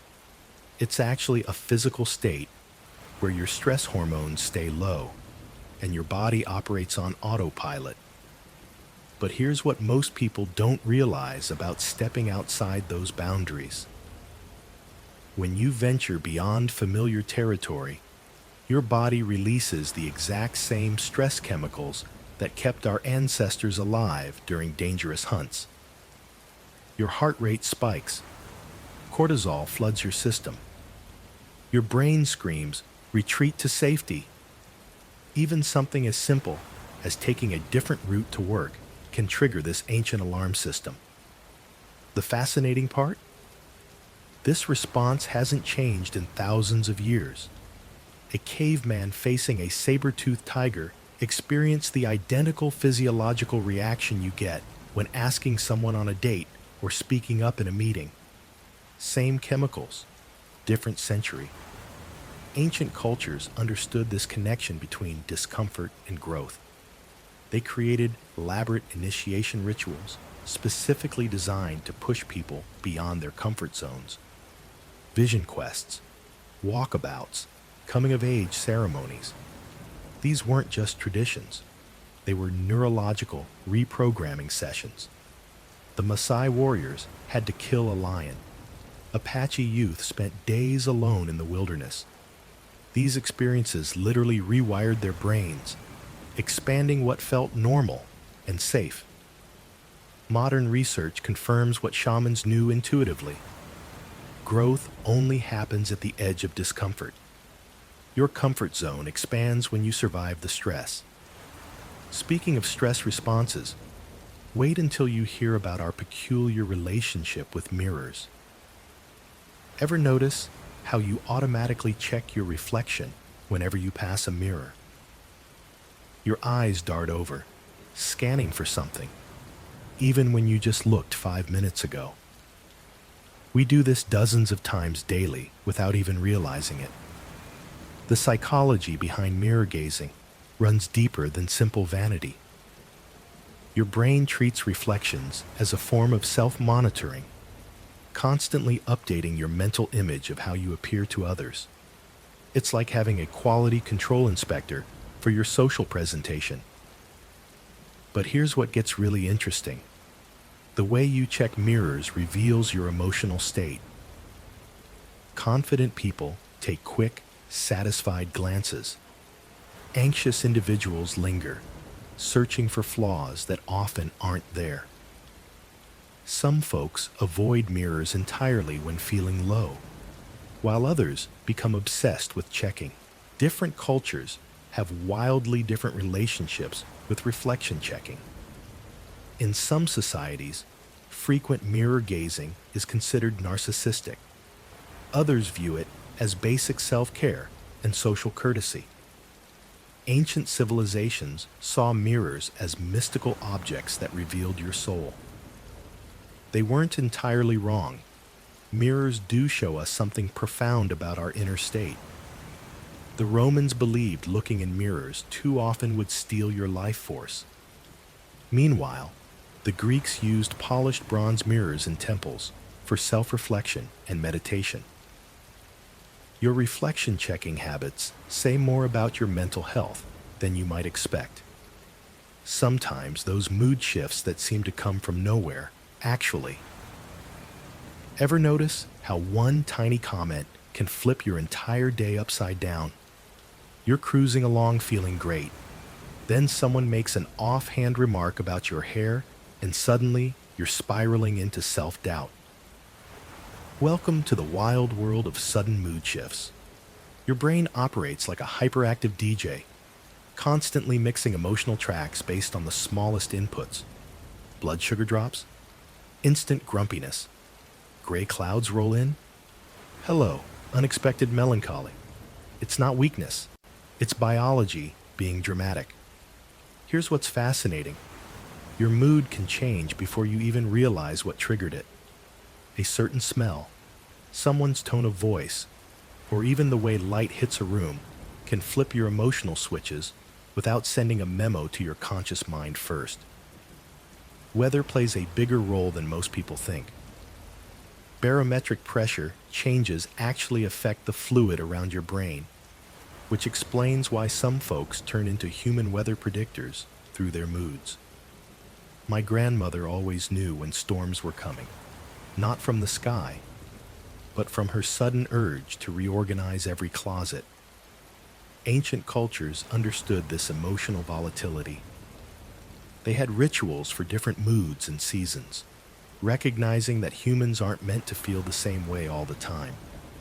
But there's something equally puzzling about our relationship with tiny objects that seems to unlock a different kind of emotional response entirely. There's something irresistibly charming about tiny things. Dollhouses, miniature food, those little soaps in fancy hotels, they all make us smile without fail. Your brain treats small objects like baby animals. The same neural pathways that make you go awe at puppies activate when you see a perfectly crafted miniature chair or a tiny succulent. Evolution wired us to find small things adorable because caring for small, helpless creatures kept our species alive. But here's what gets really interesting. Miniatures give us a godlike sense of control. When you arrange furniture in a dollhouse, you're basically playing deity in a manageable universe. Everything has its place, nothing goes wrong, and you're completely in charge. It's the ultimate stress relief for our chaotic lives. Different cultures have fascinating relationships with tiny objects. Japanese culture celebrates miniaturization through bonsai trees and intricate figurines. Ancient Egyptians buried miniature servants with pharaohs, believing these tiny helpers would assist in the afterlife. Even today, we collect miniature spoons, thimbles, or shot glasses from every vacation. The psychology runs deeper than you'd think. Creating or collecting miniatures allows us to practice nurturing behaviors in a safe space. Plus, tiny things take up less room, but deliver the same emotional satisfaction as their full-sized counterparts. Walking reveals more about your inner world than you might realize, though. Your walking speed reveals more about your inner world than you might think. Fast walkers aren't just in a hurry. They're often dealing with higher stress levels and anxiety. Their brains are literally racing, and their feet follow suit.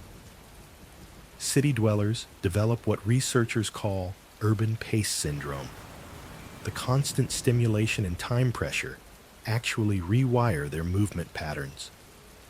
New Yorkers walk almost twice as fast as people in small towns. But here's what's fascinating. When those same New Yorkers visit rural areas, it takes days for their walking speed to naturally slow down. Your emotional state directly controls your stride length and pace. Depressed individuals take shorter steps and move more slowly, while excited or happy people bounce with longer, quicker steps. It's like your mood has a direct hotline to your leg muscles. Different cultures have completely different relationships with walking speed. Mediterranean cultures view slow, leisurely walking as a sign of wisdom and contentment. Meanwhile, Germanic cultures often associate brisk walking with efficiency and respect for others' time. Ancient monks figured this out centuries ago. They developed walking meditation practices that used specific paces to achieve different mental states. Slow, deliberate steps for deep contemplation, moderate pace for problem solving. But why do we unconsciously speed up when we're nervous? Your body is preparing for a potential escape. Your dog doesn't understand your words, but you keep talking anyway.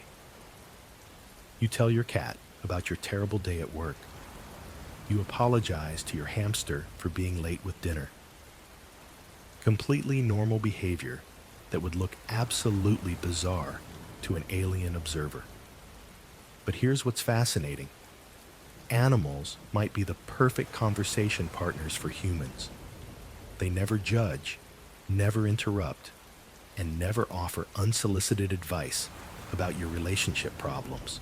No wonder we spill our deepest secrets to creatures who communicate through barks and purrs. Research shows people who talk to their pets have lower stress hormones than those who bottle everything up. Your nervous system literally calms down when you chat with Fluffy about your mortgage payments.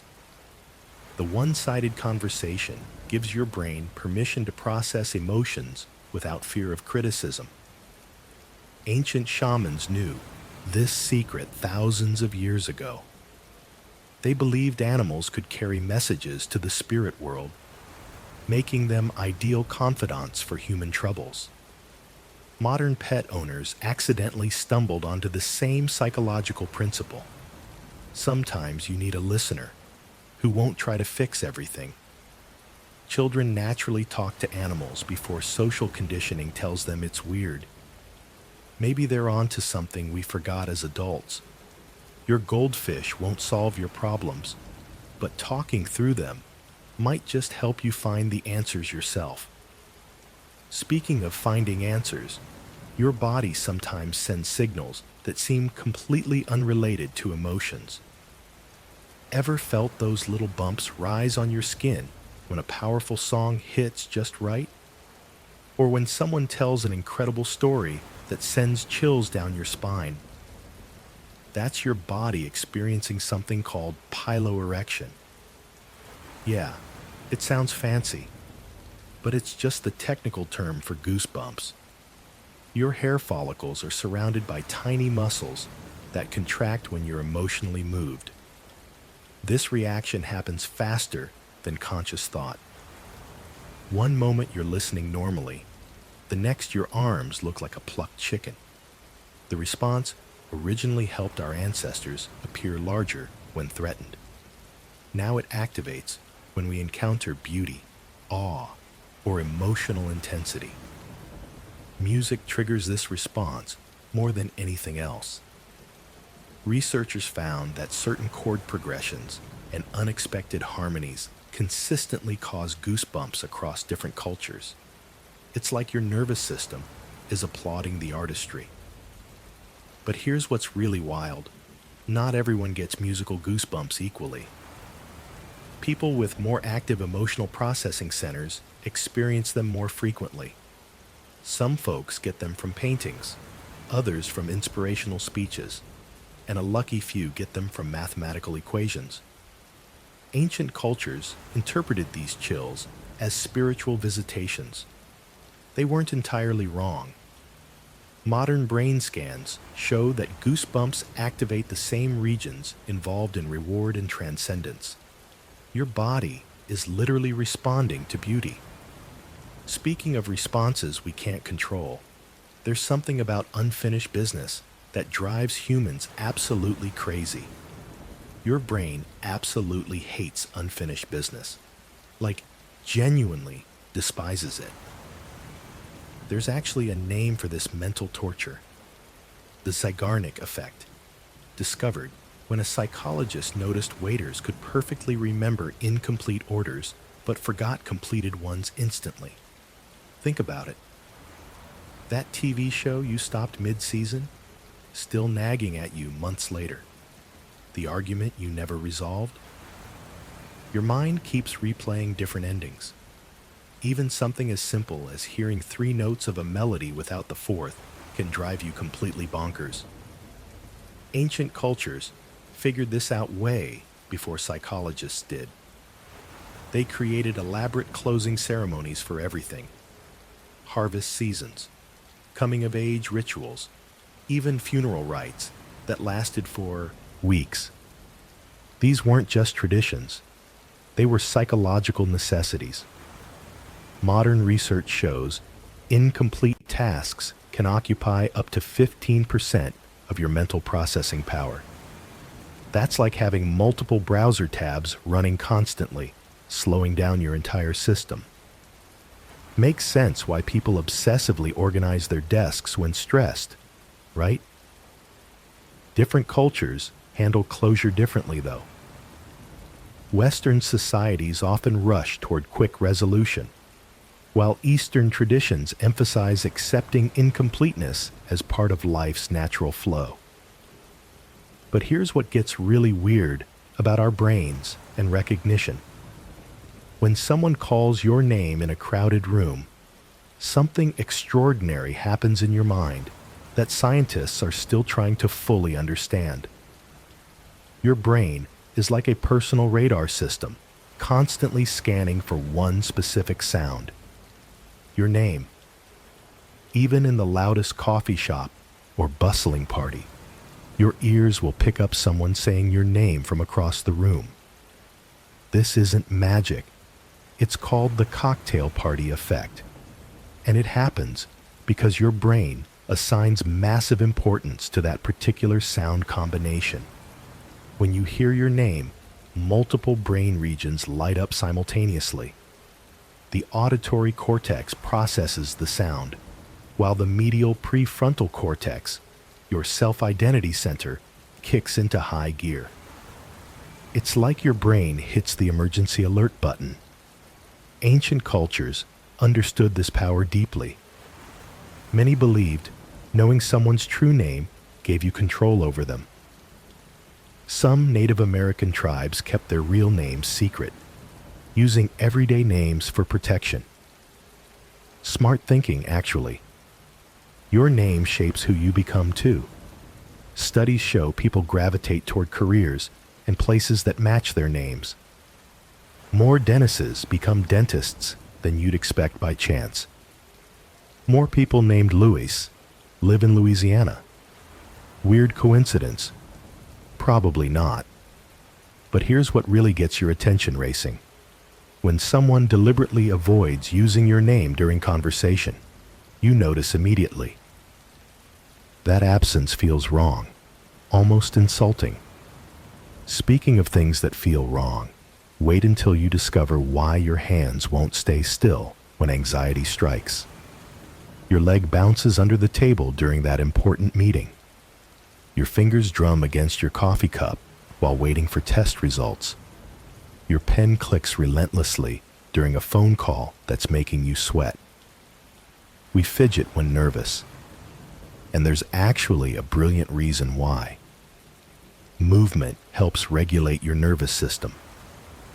When anxiety floods your body with stress hormones, fidgeting becomes your brain's way of burning off that excess energy. It's like having a pressure release valve that prevents you from completely losing it. The rhythm of repetitive movements actually calms your mind. Tapping, bouncing, or clicking creates a steady beat that your nervous system can sync with, similar to how a metronome helps musicians stay on track. Your body naturally seeks this rhythm when everything feels chaotic. Different cultures have wildly different tolerance levels for fidgeting. In some Asian countries, visible restlessness during meetings is considered deeply disrespectful. Meanwhile, many Mediterranean cultures see animated hand gestures and movement as perfectly normal parts of communication. Ancient warriors understood this connection between movement and mental state. Before battles, they would perform specific dances and physical rituals to channel their nervous energy into focused preparation. Smart strategy, really. Modern research shows that people who fidget during stressful situations actually perform better on cognitive tasks than those who sit completely still. The movement keeps their minds sharp. But speaking of claiming our space, have you ever wondered why certain seats feel like they belong to you? Ever noticed how you gravitate toward the same chair at the dinner table? Or how that specific spot on the couch feels like it belongs to you? Well, there's actual psychology behind this territorial behavior that runs deeper than simple habit. When we claim a favorite seat, we're tapping into ancient survival instincts. Our ancestors needed to know their environment intimately. That rock by the river? Safe. That spot near the cave entrance? Perfect for watching predators. Today, your claimed seat serves the same function, minus the saber-toothed tigers. Here's what's fascinating, though. People will actually feel genuine stress when someone else sits in their spot. Your brain treats it like a minor invasion. The predictability of having a designated place reduces cognitive load. You don't have to assess the environment each time you sit down. Different cultures handle this differently too. In Japan, there's a whole etiquette around seating hierarchy. Meanwhile, Americans tend to be more casual about it, but still quietly territorial. The comfort comes from control and familiarity. That seat has your invisible fingerprints all over it. It knows how you sit, where you put your coffee, the exact angle you prefer. But why do some people feel compelled to document every moment of their lives through screenshots and photos? That digital hoarding impulse reveals something equally fascinating about human nature. Ever wonder why your phone storage is constantly full? It's not just apps and videos. Most of us are digital hoarders, frantically screenshotting everything from funny memes to important information we'll probably never look at again. This behavior taps into something ancient. Before photography existed, humans went to extraordinary lengths to preserve moments. Cave paintings, carved symbols, elaborate storytelling traditions. Our brains are wired to fear losing experiences forever. Screenshots give us the illusion of control over time itself. That perfect sunset? Captured. The hilarious text conversation? Saved. The random fact that seemed important at 3 a.m. Screenshot. We're essentially trying to build external hard drives for our memories. But here's what's fascinating. People who take more photos actually remember events less clearly. The act of photographing something tricks our brain into thinking we don't need to pay attention because we've saved it. Different cultures approach this differently too. Some societies emphasize living in the moment rather than documenting it. Others see photo taking as a form of respect for experiences. The irony? Most of us never revisit these digital treasures anyway. We just feel better knowing they exist somewhere in our cloud storage. Speaking of things we save but rarely use, there's something equally mysterious about why we cling to old clothes that no longer fit. Ever notice how tears can hit you out of nowhere? You're watching a commercial about a dad surprising his daughter, or listening to a beautiful piece of music, and suddenly your eyes are watering. What's happening in those moments isn't weakness.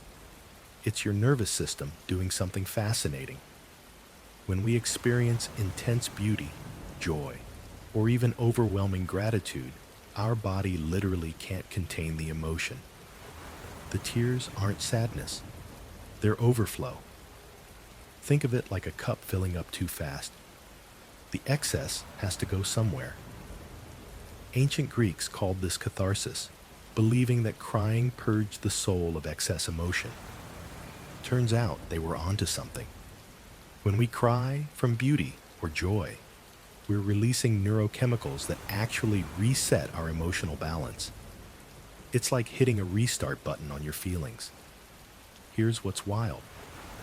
People who cry easily at beautiful moments tend to be more emotionally intelligent. Their brains are processing multiple layers of meaning simultaneously. The sunset isn't just pretty. It represents time passing, memories made, life's fleeting nature. All that hits at once. Different cultures handle this differently too.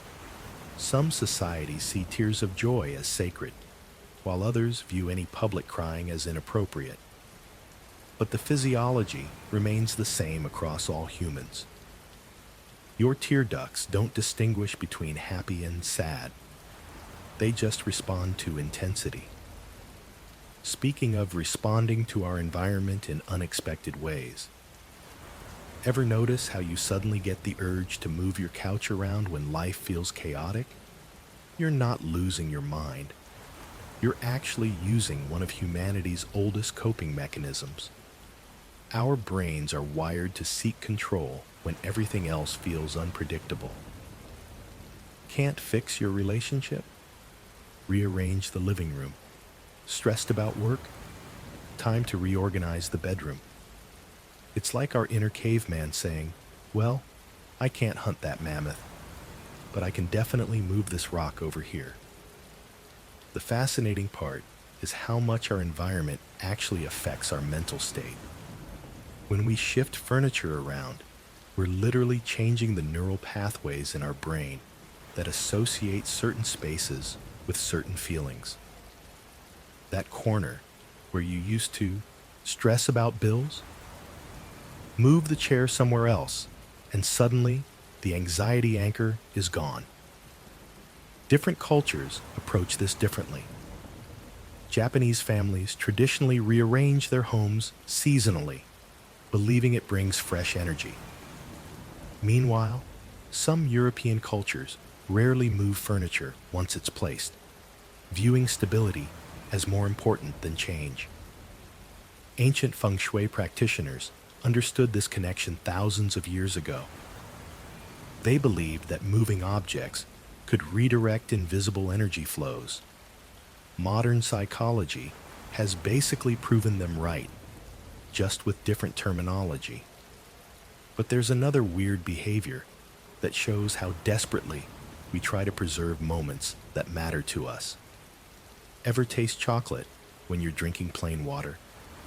Or suddenly get a metallic flavor in your mouth during a stressful meeting?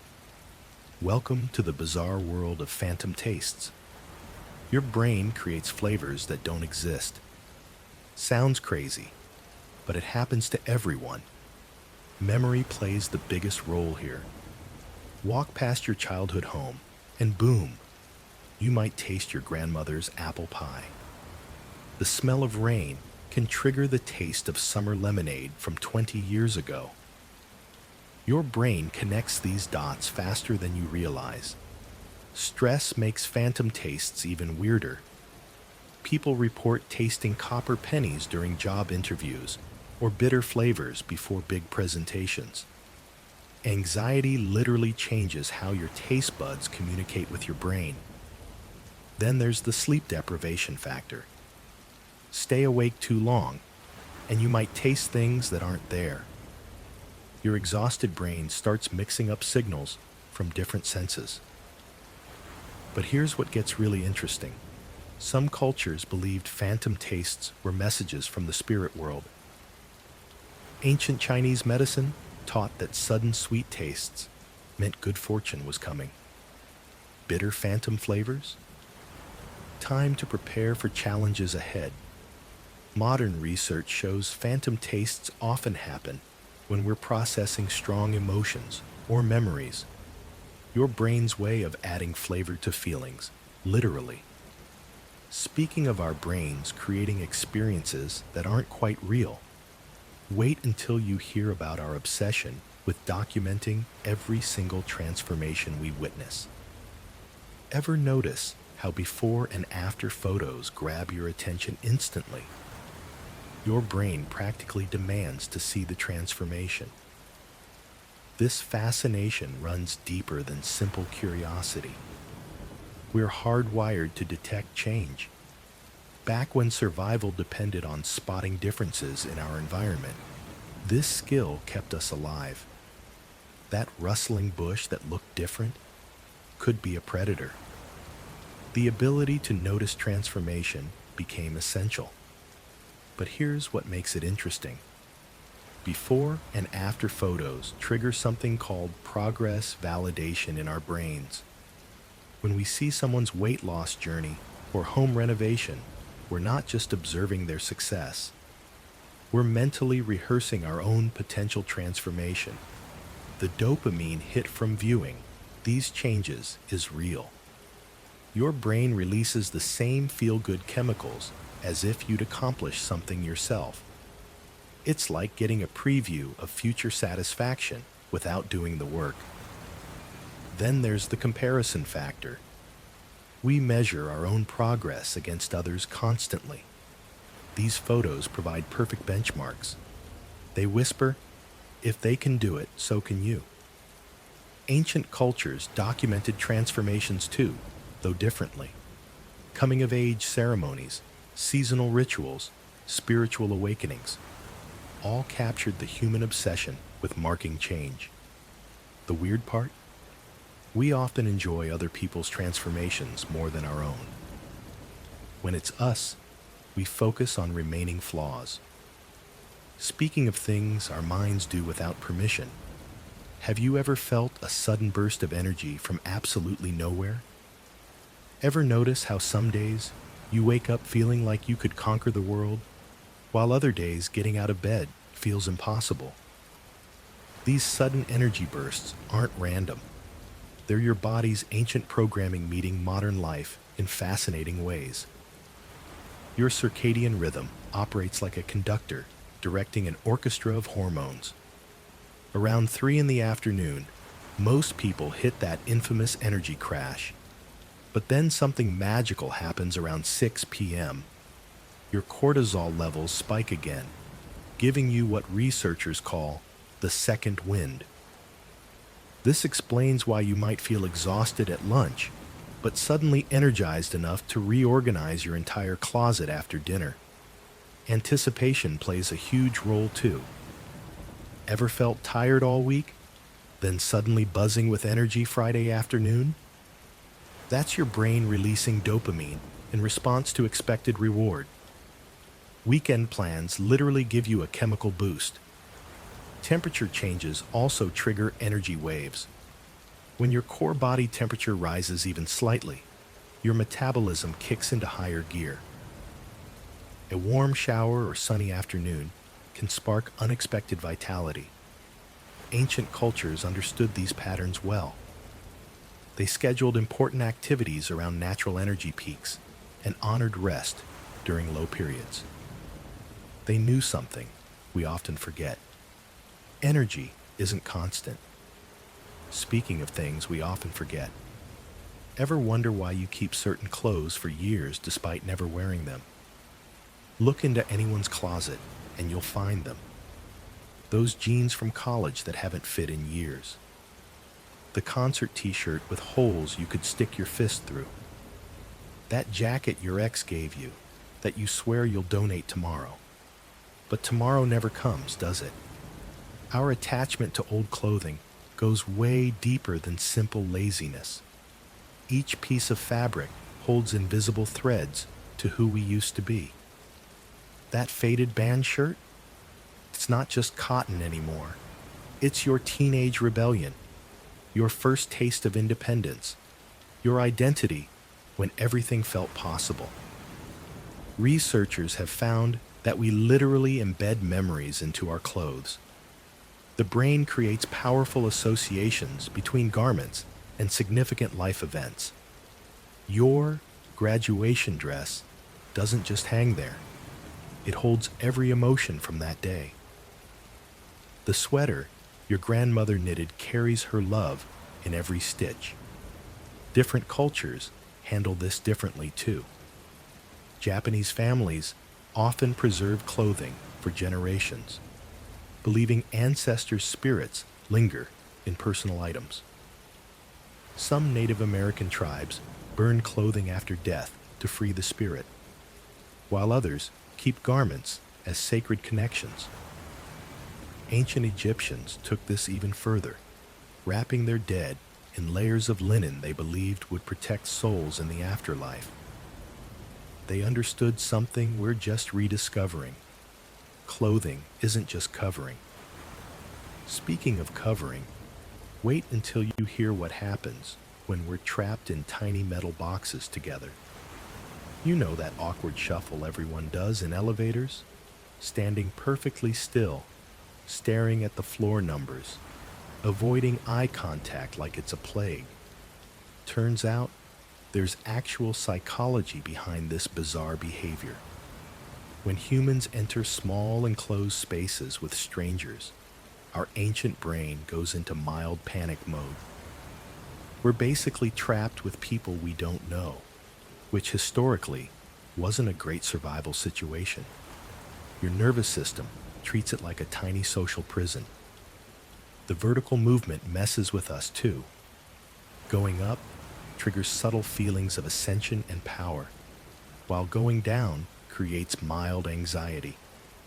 Ancient cultures believed ascending brought you closer to the gods, while descending led to darker realms. Your subconscious still carries these associations. But here's what's really fascinating. Elevator behavior follows unspoken rules that vary wildly between cultures. Americans face forward and study the buttons like they're preparing for surgery. Japanese riders bow slightly when entering. Germans maintain precise personal space calculations that would impress mathematicians. The confined space also amplifies every social signal. A person's cologne becomes overwhelming.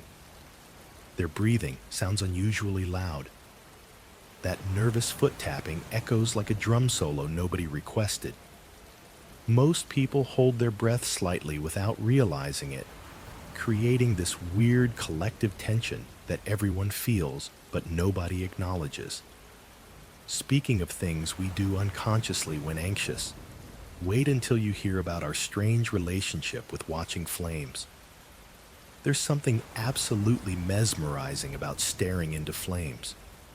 Whether it's a campfire, fireplace, or even a simple candle, we find ourselves completely transfixed. Our eyes lock onto the dancing light, and suddenly, 20 minutes have passed without us even noticing. Well, turns out this isn't just some quirky human habit.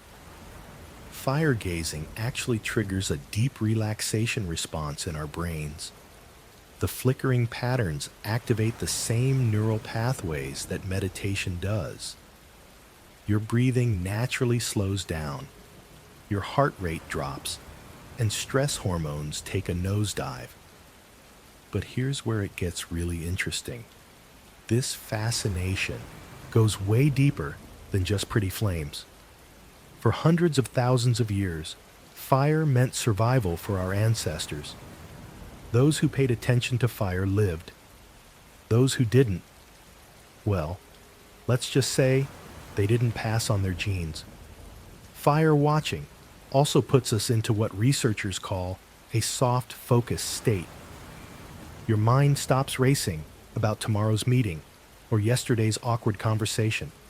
Instead, it enters this peaceful, almost hypnotic zone where creativity flows freely. Ancient cultures understood this power instinctively. They built entire meditation practices around flame gazing, calling it Tritaka. Smart move, considering they discovered what modern neuroscience is just now catching up to. Speaking of sudden mental shifts, there's another fascinating moment when our brains completely surprise us. Ever wonder why your best ideas come when you're not even trying? That breakthrough solution that hits you in the shower, or the perfect comeback that pops into your head 3 hours after the argument ended. Your brain has been working overtime behind the scenes, while you're consciously wrestling with a problem, getting more frustrated by the minute. Your subconscious is quietly connecting dots you didn't even know existed. This is called incubation. Scientists have found that when we stop actively thinking about something, different parts of our brain start communicating. The default mode network kicks in. That's the brain's screensaver mode that activates during rest. But here's what makes it fascinating. Ancient Greek mathematicians knew about this phenomenon 2,000 years ago. They called it divine inspiration when solutions appeared after stepping away from their calculations.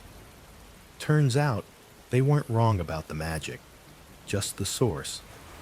The trick happens during what researchers call divergent thinking. Your focused, analytical mind steps aside, letting your creative, pattern-matching brain take the wheel. It's like switching from a flashlight to floodlighting.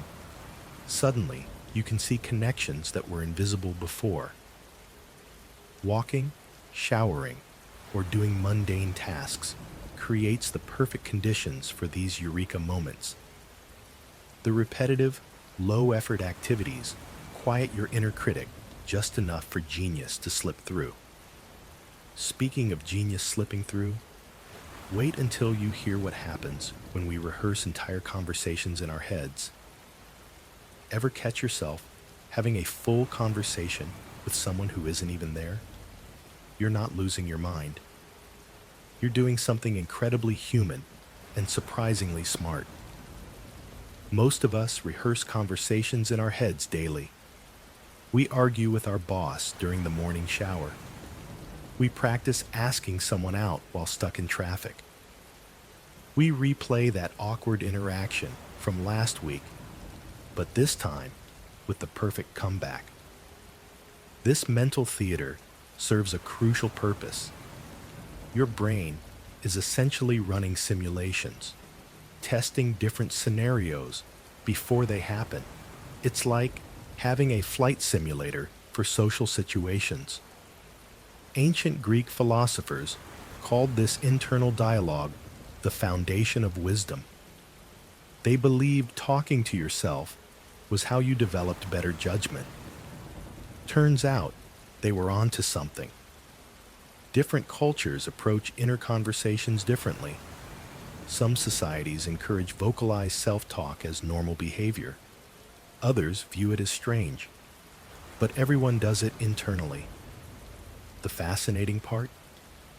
These imaginary conversations actually change your brain. Each mental rehearsal strengthens neural pathways, making you more prepared for real interactions. You're literally practicing social skills without another person present. Athletes visualize perfect performances. Public speakers rehearse presentations mentally. Your brain treats imagined conversations similarly to real ones, building confidence and reducing anxiety. But here's what's really wild about our relationship with food when we're stressed. When stress hits, your brain doesn't want a salad. It wants mac and cheese, chocolate chip cookies, or whatever made you feel safe when you were 7 years old. This isn't weakness, it's wiring. Comfort food cravings happen because stress floods your body with cortisol, which literally changes how your brain processes hunger signals. The hippocampus, where memories live, gets chatty with your reward center. Suddenly, you're not just hungry. You're craving mom's meatloaf or that specific brand of ice cream from your childhood. Different cultures have wildly different comfort foods.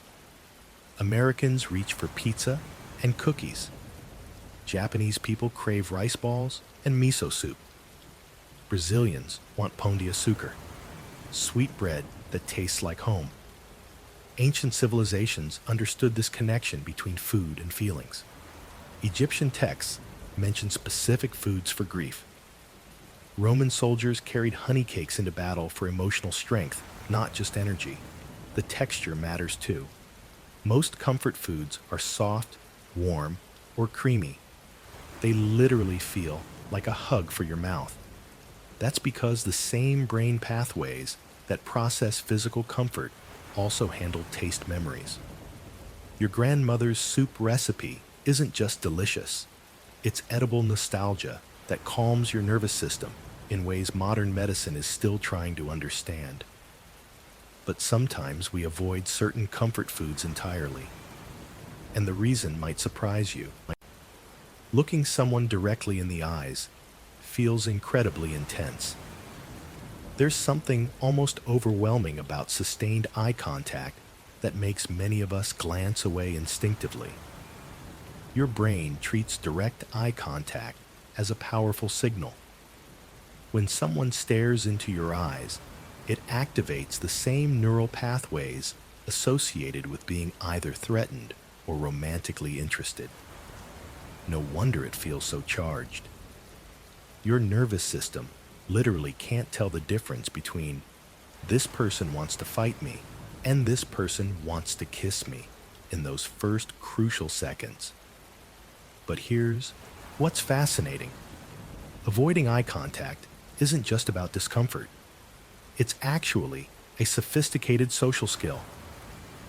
We unconsciously know that looking away shows respect, prevents confrontation, and gives others emotional breathing room. Cultural differences make this even more complex. In many Asian cultures, direct eye contact with authority figures is considered deeply disrespectful. Meanwhile, Americans often interpret lack of eye contact as dishonesty or weakness. Talk about mixed signals. Ancient beliefs held that eyes were windows to the soul, and that prolonged eye contact could steal someone's essence. While we don't believe in soul stealing today, the intensity remains real. Sometimes our instincts know exactly when to look away. Speaking of instincts, certain scents can instantly transport us back in time, or completely shift our emotional state. Your favorite scent isn't random. It's actually a complex psychological fingerprint that reveals more about your inner world than you might realize. When you catch a whiff of something that instantly lifts your mood, your brain is performing an incredible feat of emotional archaeology. Unlike other senses, smell bypasses the logical thinking parts of your brain and goes straight to the limbic system. That's where emotions and memories hang out together, like old friends. The weird part? Your scent preferences often connect to your earliest memories, even ones you can't consciously recall. That vanilla candle you love might remind your brain of being held as a baby. The fresh rain smell that makes you happy. Your nervous system remembers feeling safe during childhood storms. Different cultures gravitate toward completely different scent profiles. Europeans often prefer floral notes, while many Asian cultures favor green tea and citrus. Americans love vanilla and cinnamon. Makes sense when you think about what surrounded us growing up, right? Ancient civilizations understood this connection deeply. Egyptians used specific scents for different emotional states. They weren't just making things smell nice. They were literally engineering moods through aromatherapy. Your nose contains about 6 million scent receptors, each one capable of triggering a cascade of memories and emotions. But here's something even stranger about how we organize our spaces when stress hits. Ever notice how when life feels chaotic, you suddenly get the urge to clean out that junk drawer? Or reorganize your entire closet at midnight? Well, there's actually a fascinating reason behind this behavior. When stress hits our brain, it desperately searches for something to control. And what's easier to control than a messy bookshelf or cluttered desk? Your mind tricks you into believing that if you can just get your external environment in order, somehow your internal world will follow suit. The Japanese have a concept called soji. It's the idea that cleaning your physical space directly cleans your mental space. Monks have practiced this for centuries, spending hours arranging temple grounds not just for cleanliness, but for inner peace.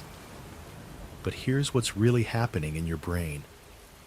When you organize, you're engaging your prefrontal cortex, the same area responsible for planning and decision-making. This gives you a sense of accomplishment and control that your stressed-out mind desperately craves. It's like giving yourself a mental massage. Each item you sort, each surface you clear, sends tiny signals to your brain saying, "See, you've got this handled."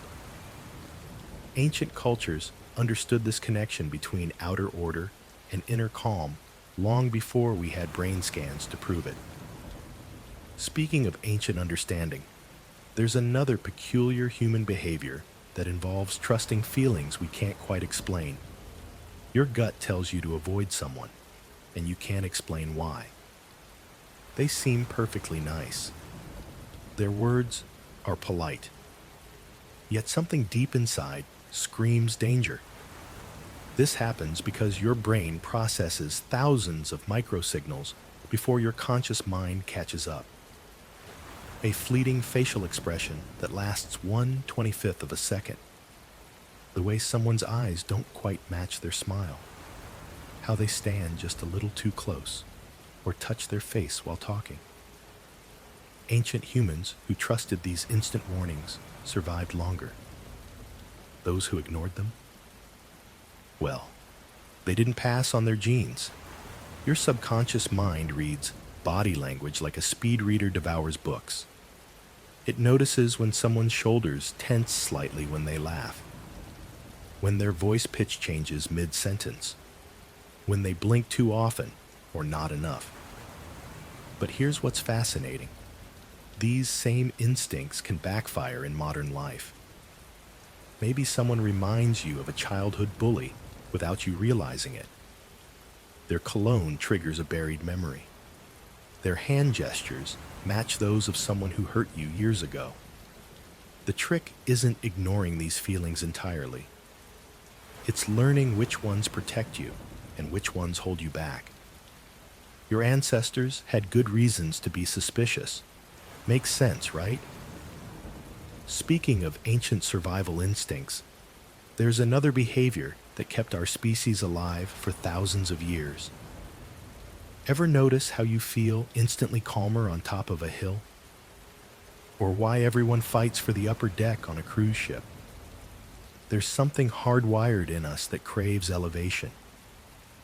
Your brain treats height like a security blanket. From up high, you can see threats coming from miles away. Ancient humans who loved mountaintops survived longer than those who stayed in valleys where predators could sneak up on them. That survival instinct still kicks in every time you climb stairs or take an elevator to the top floor. But here's where it gets weird. Even fake height works. Stand on a sturdy chair for 30 seconds and your stress hormones drop. Your breathing slows down. It's like your brain says, "Ah, yes, we're safe up here." Pilots report feeling more confident at altitude, even though they're technically in more danger.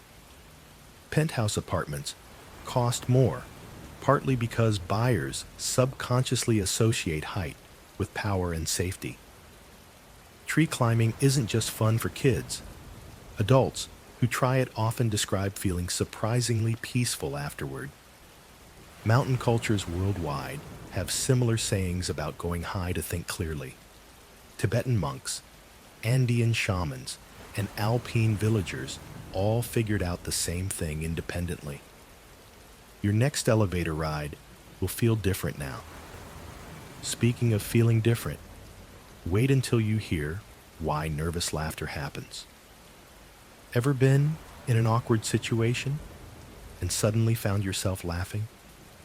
That weird giggle when your boss is yelling at you? The inappropriate chuckle during a serious conversation? Welcome to nervous laughter, one of humanity's strangest coping mechanisms. Your brain essentially short circuits when faced with uncomfortable emotions. Instead of crying or getting angry, it picks laughter as the safest escape route. Think of it as your internal diplomat trying to keep the peace. But here's where it gets fascinating. Nervous laughter actually releases the same endorphins as genuine laughter. Your body can't tell the difference between real joy and fake giggles.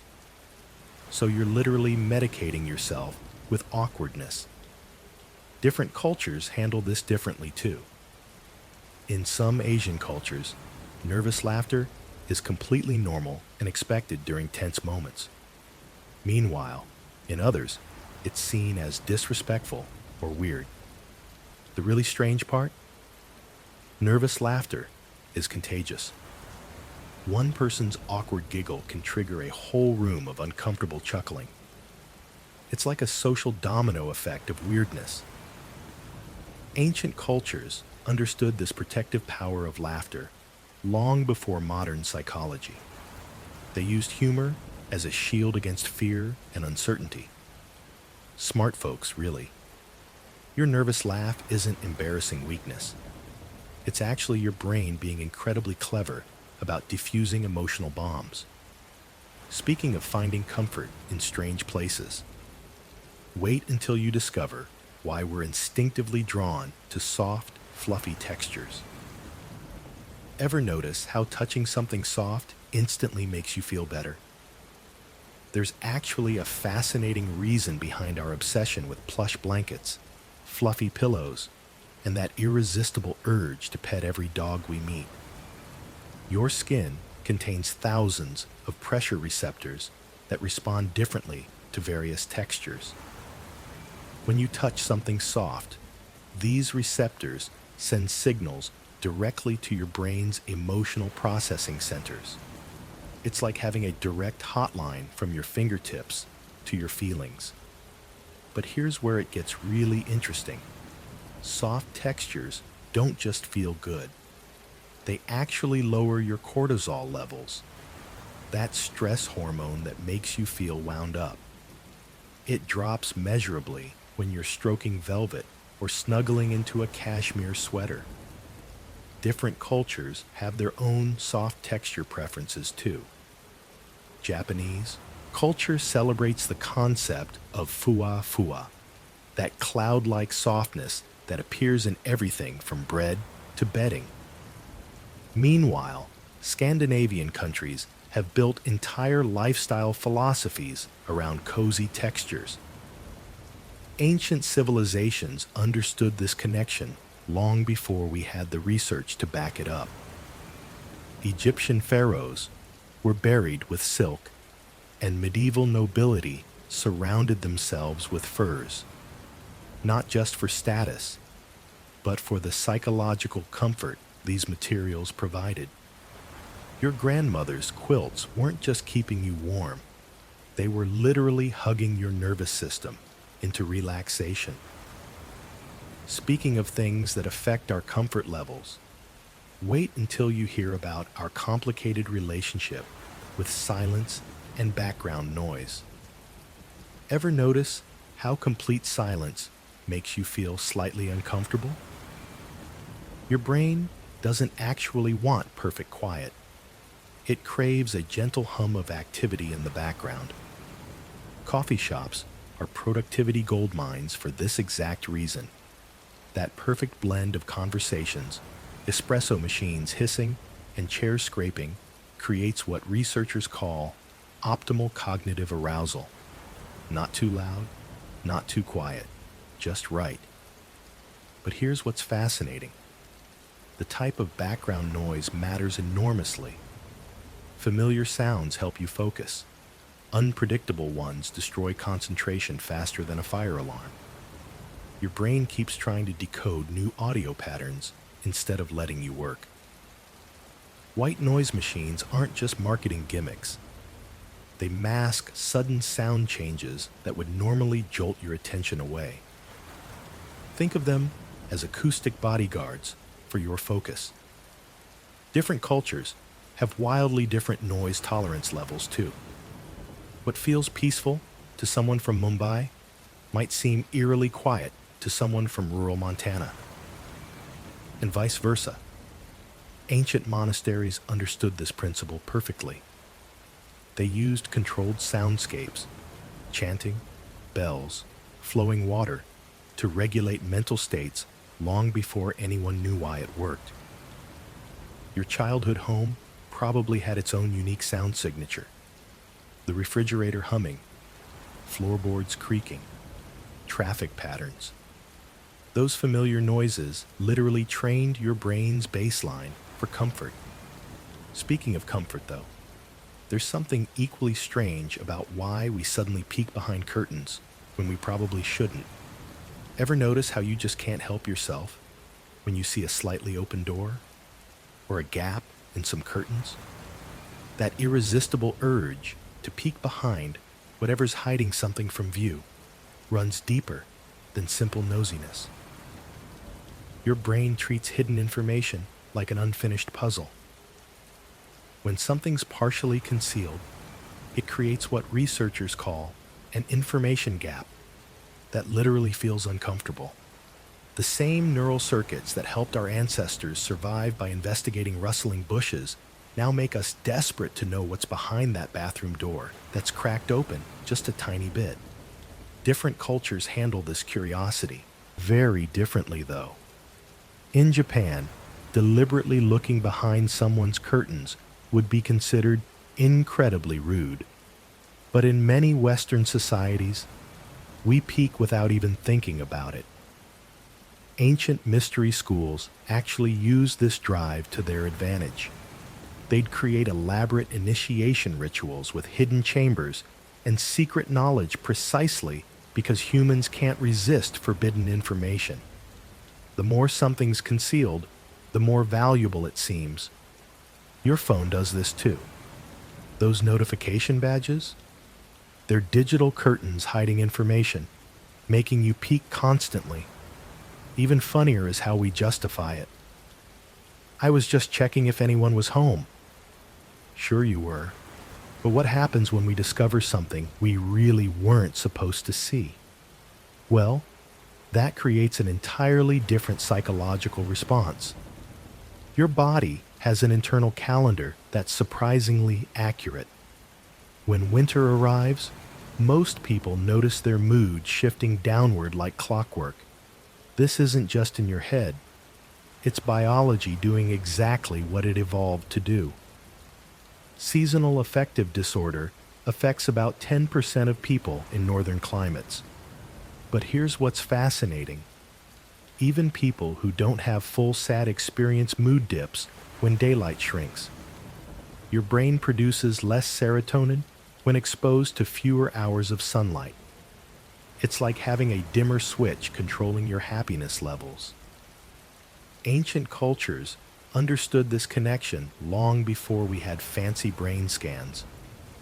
Vikings threw massive winter festivals with bonfires and feasting. They weren't just partying. They were fighting seasonal depression with community and light. Smart cookies, those Vikings. Then there's the melatonin factor. Shorter days trigger your pineal gland to pump out more of this sleepy hormone. You're literally programmed to hibernate like a bear, except society expects you to keep functioning normally. No wonder December feels exhausting. Some people get the opposite effect in summer. Too much light disrupts their sleep cycles, making them irritable and anxious. Weather sensitivity goes both ways. The ancient Egyptians built temples specifically oriented to capture maximum winter sunlight. They knew light was medicine. But there's another curious behavior that emerges when we're trying to feel better about ourselves. Ever notice how stirring soup feels oddly therapeutic? Or how drawing circles when you're anxious instantly calms you down? There's something deeply soothing about circular motions that goes way beyond simple repetition. Your nervous system responds to circular movements like they're nature's own tranquilizer. When you trace circles with your finger, pet an animal in circular strokes, or even just watch a ceiling fan spin, your brain releases the same calming chemicals that help you fall asleep. It's like hitting a reset button you didn't know existed. Ancient cultures figured this out thousands of years ago. Tibetan monks spin prayer wheels for meditation. Sufi mystics whirl in circles to reach spiritual states. Even your grandmother's habit of stirring tea clockwise wasn't just random. Circular motions have been calming humans since we first discovered fire and started stirring around it. The weird part? Your brain processes circular movements differently than straight lines. Linear motions can feel aggressive or urgent, but circles signal safety and completion. That's why rocking chairs move in gentle arcs, and why we instinctively rub sore spots in circles rather than straight back and forth. Watch a baby being rocked to sleep, or someone absent-mindedly doodling circles during a stressful meeting. The pattern's always the same. But what happens when our hunger hits us completely out of nowhere? Your stomach grumbles out of nowhere. You weren't even thinking about food 5 minutes ago, but suddenly you're starving. Well, this happens because hunger isn't just about an empty stomach. Stress eating is real, and it's hardwired into our survival system. When you're anxious, your body releases cortisol, which literally tells your brain to seek high-energy foods. That's why you crave ice cream after a bad day, not celery sticks. Makes sense, right? But here's where it gets weird. Your appetite can spike when you're bored too. Scientists call this hedonic hunger, eating for pleasure rather than fuel. Your brain basically tricks you into thinking you need food, when what you really need is stimulation. Then there's emotional hunger, which hits faster than a lightning bolt. 1 minute you're fine, the next you're raiding the pantry. This happens because certain emotions trigger the same neural pathways as physical hunger. Your brain can't always tell the difference between I'm sad and I need food. Ancient cultures understood this connection between emotions and appetite. They used fasting and feasting as ways to regulate both physical and mental states. They knew that controlling when and how you eat could actually control how you feel. Speaking of control, there's another behavior we do that might surprise you about how we handle important information. Ever wonder why you save the same document in 3 different folders? Or why you email important files to yourself? Welcome to the fascinating world of backup anxiety, where our brains convince us that redundancy equals safety. Your mind treats information loss like a physical threat. When you save something in multiple places, you're essentially creating psychological insurance policies. That wedding photo exists on your phone, computer, cloud storage, and maybe even a USB drive gathering dust in your drawer. Seems excessive, right? Well, not to your anxiety-riddled brain. This behavior actually stems from our hunter-gatherer ancestors who cached food in multiple locations.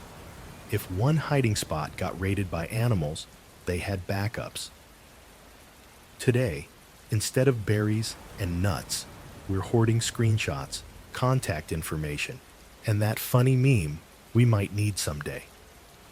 The Japanese have a concept called ringi, circulating documents to multiple people for approval. Even ancient civilizations carved important information into multiple stone tablets.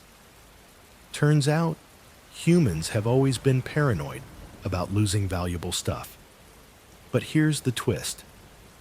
People who engage in moderate backup behaviors actually experience less digital stress. Those with 15 copies of everything, they're usually more anxious than those with reasonable redundancy.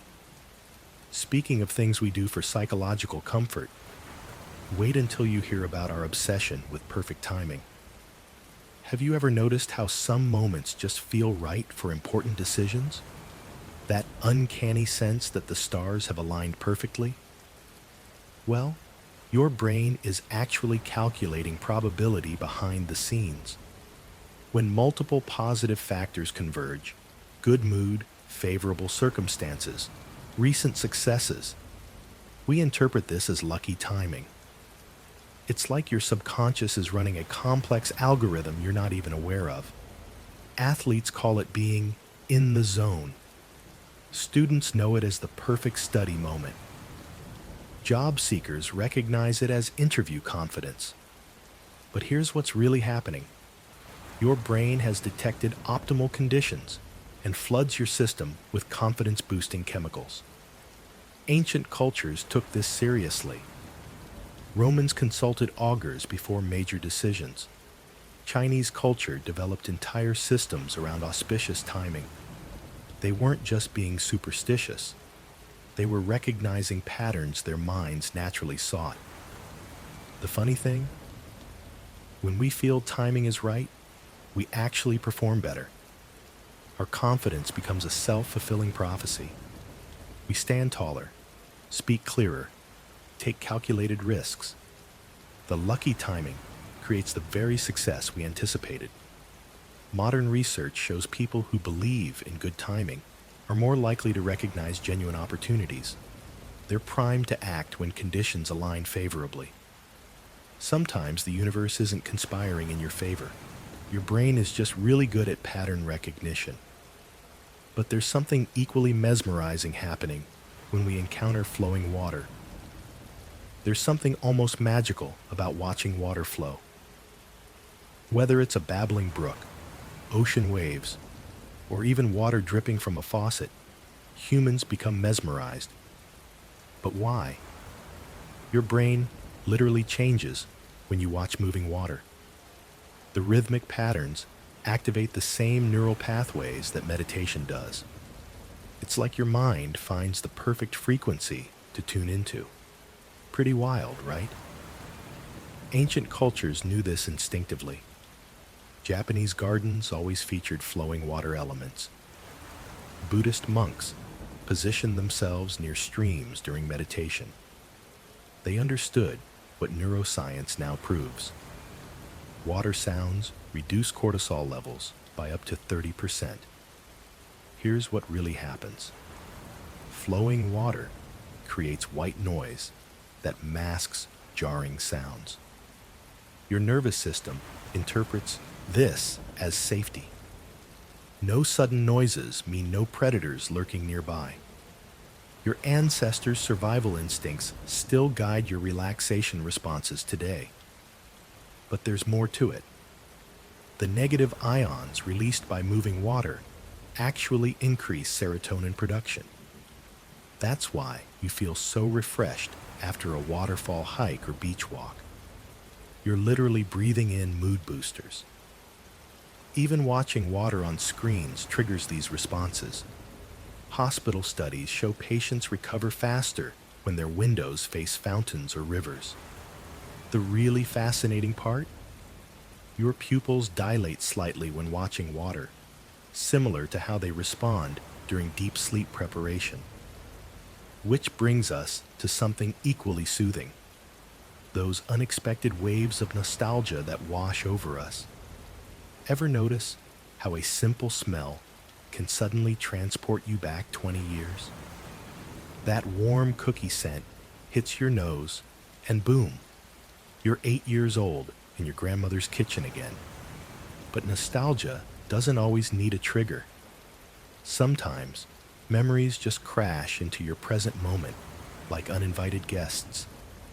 Your brain stores emotional memories differently than regular ones. While you might forget what you had for lunch yesterday, that embarrassing moment from 5th grade, crystal clear. The emotional weight acts like a memory preservative, keeping certain experiences vivid for decades. What makes sudden nostalgia fascinating is how selective it can be. You rarely get random flashbacks to mundane Tuesday afternoons. Instead, your mind serves up Christmas mornings, first days of school, or summer vacations at the lake. Ancient cultures understood this phenomenon differently. They believed ancestors were reaching across time to remind us of important lessons.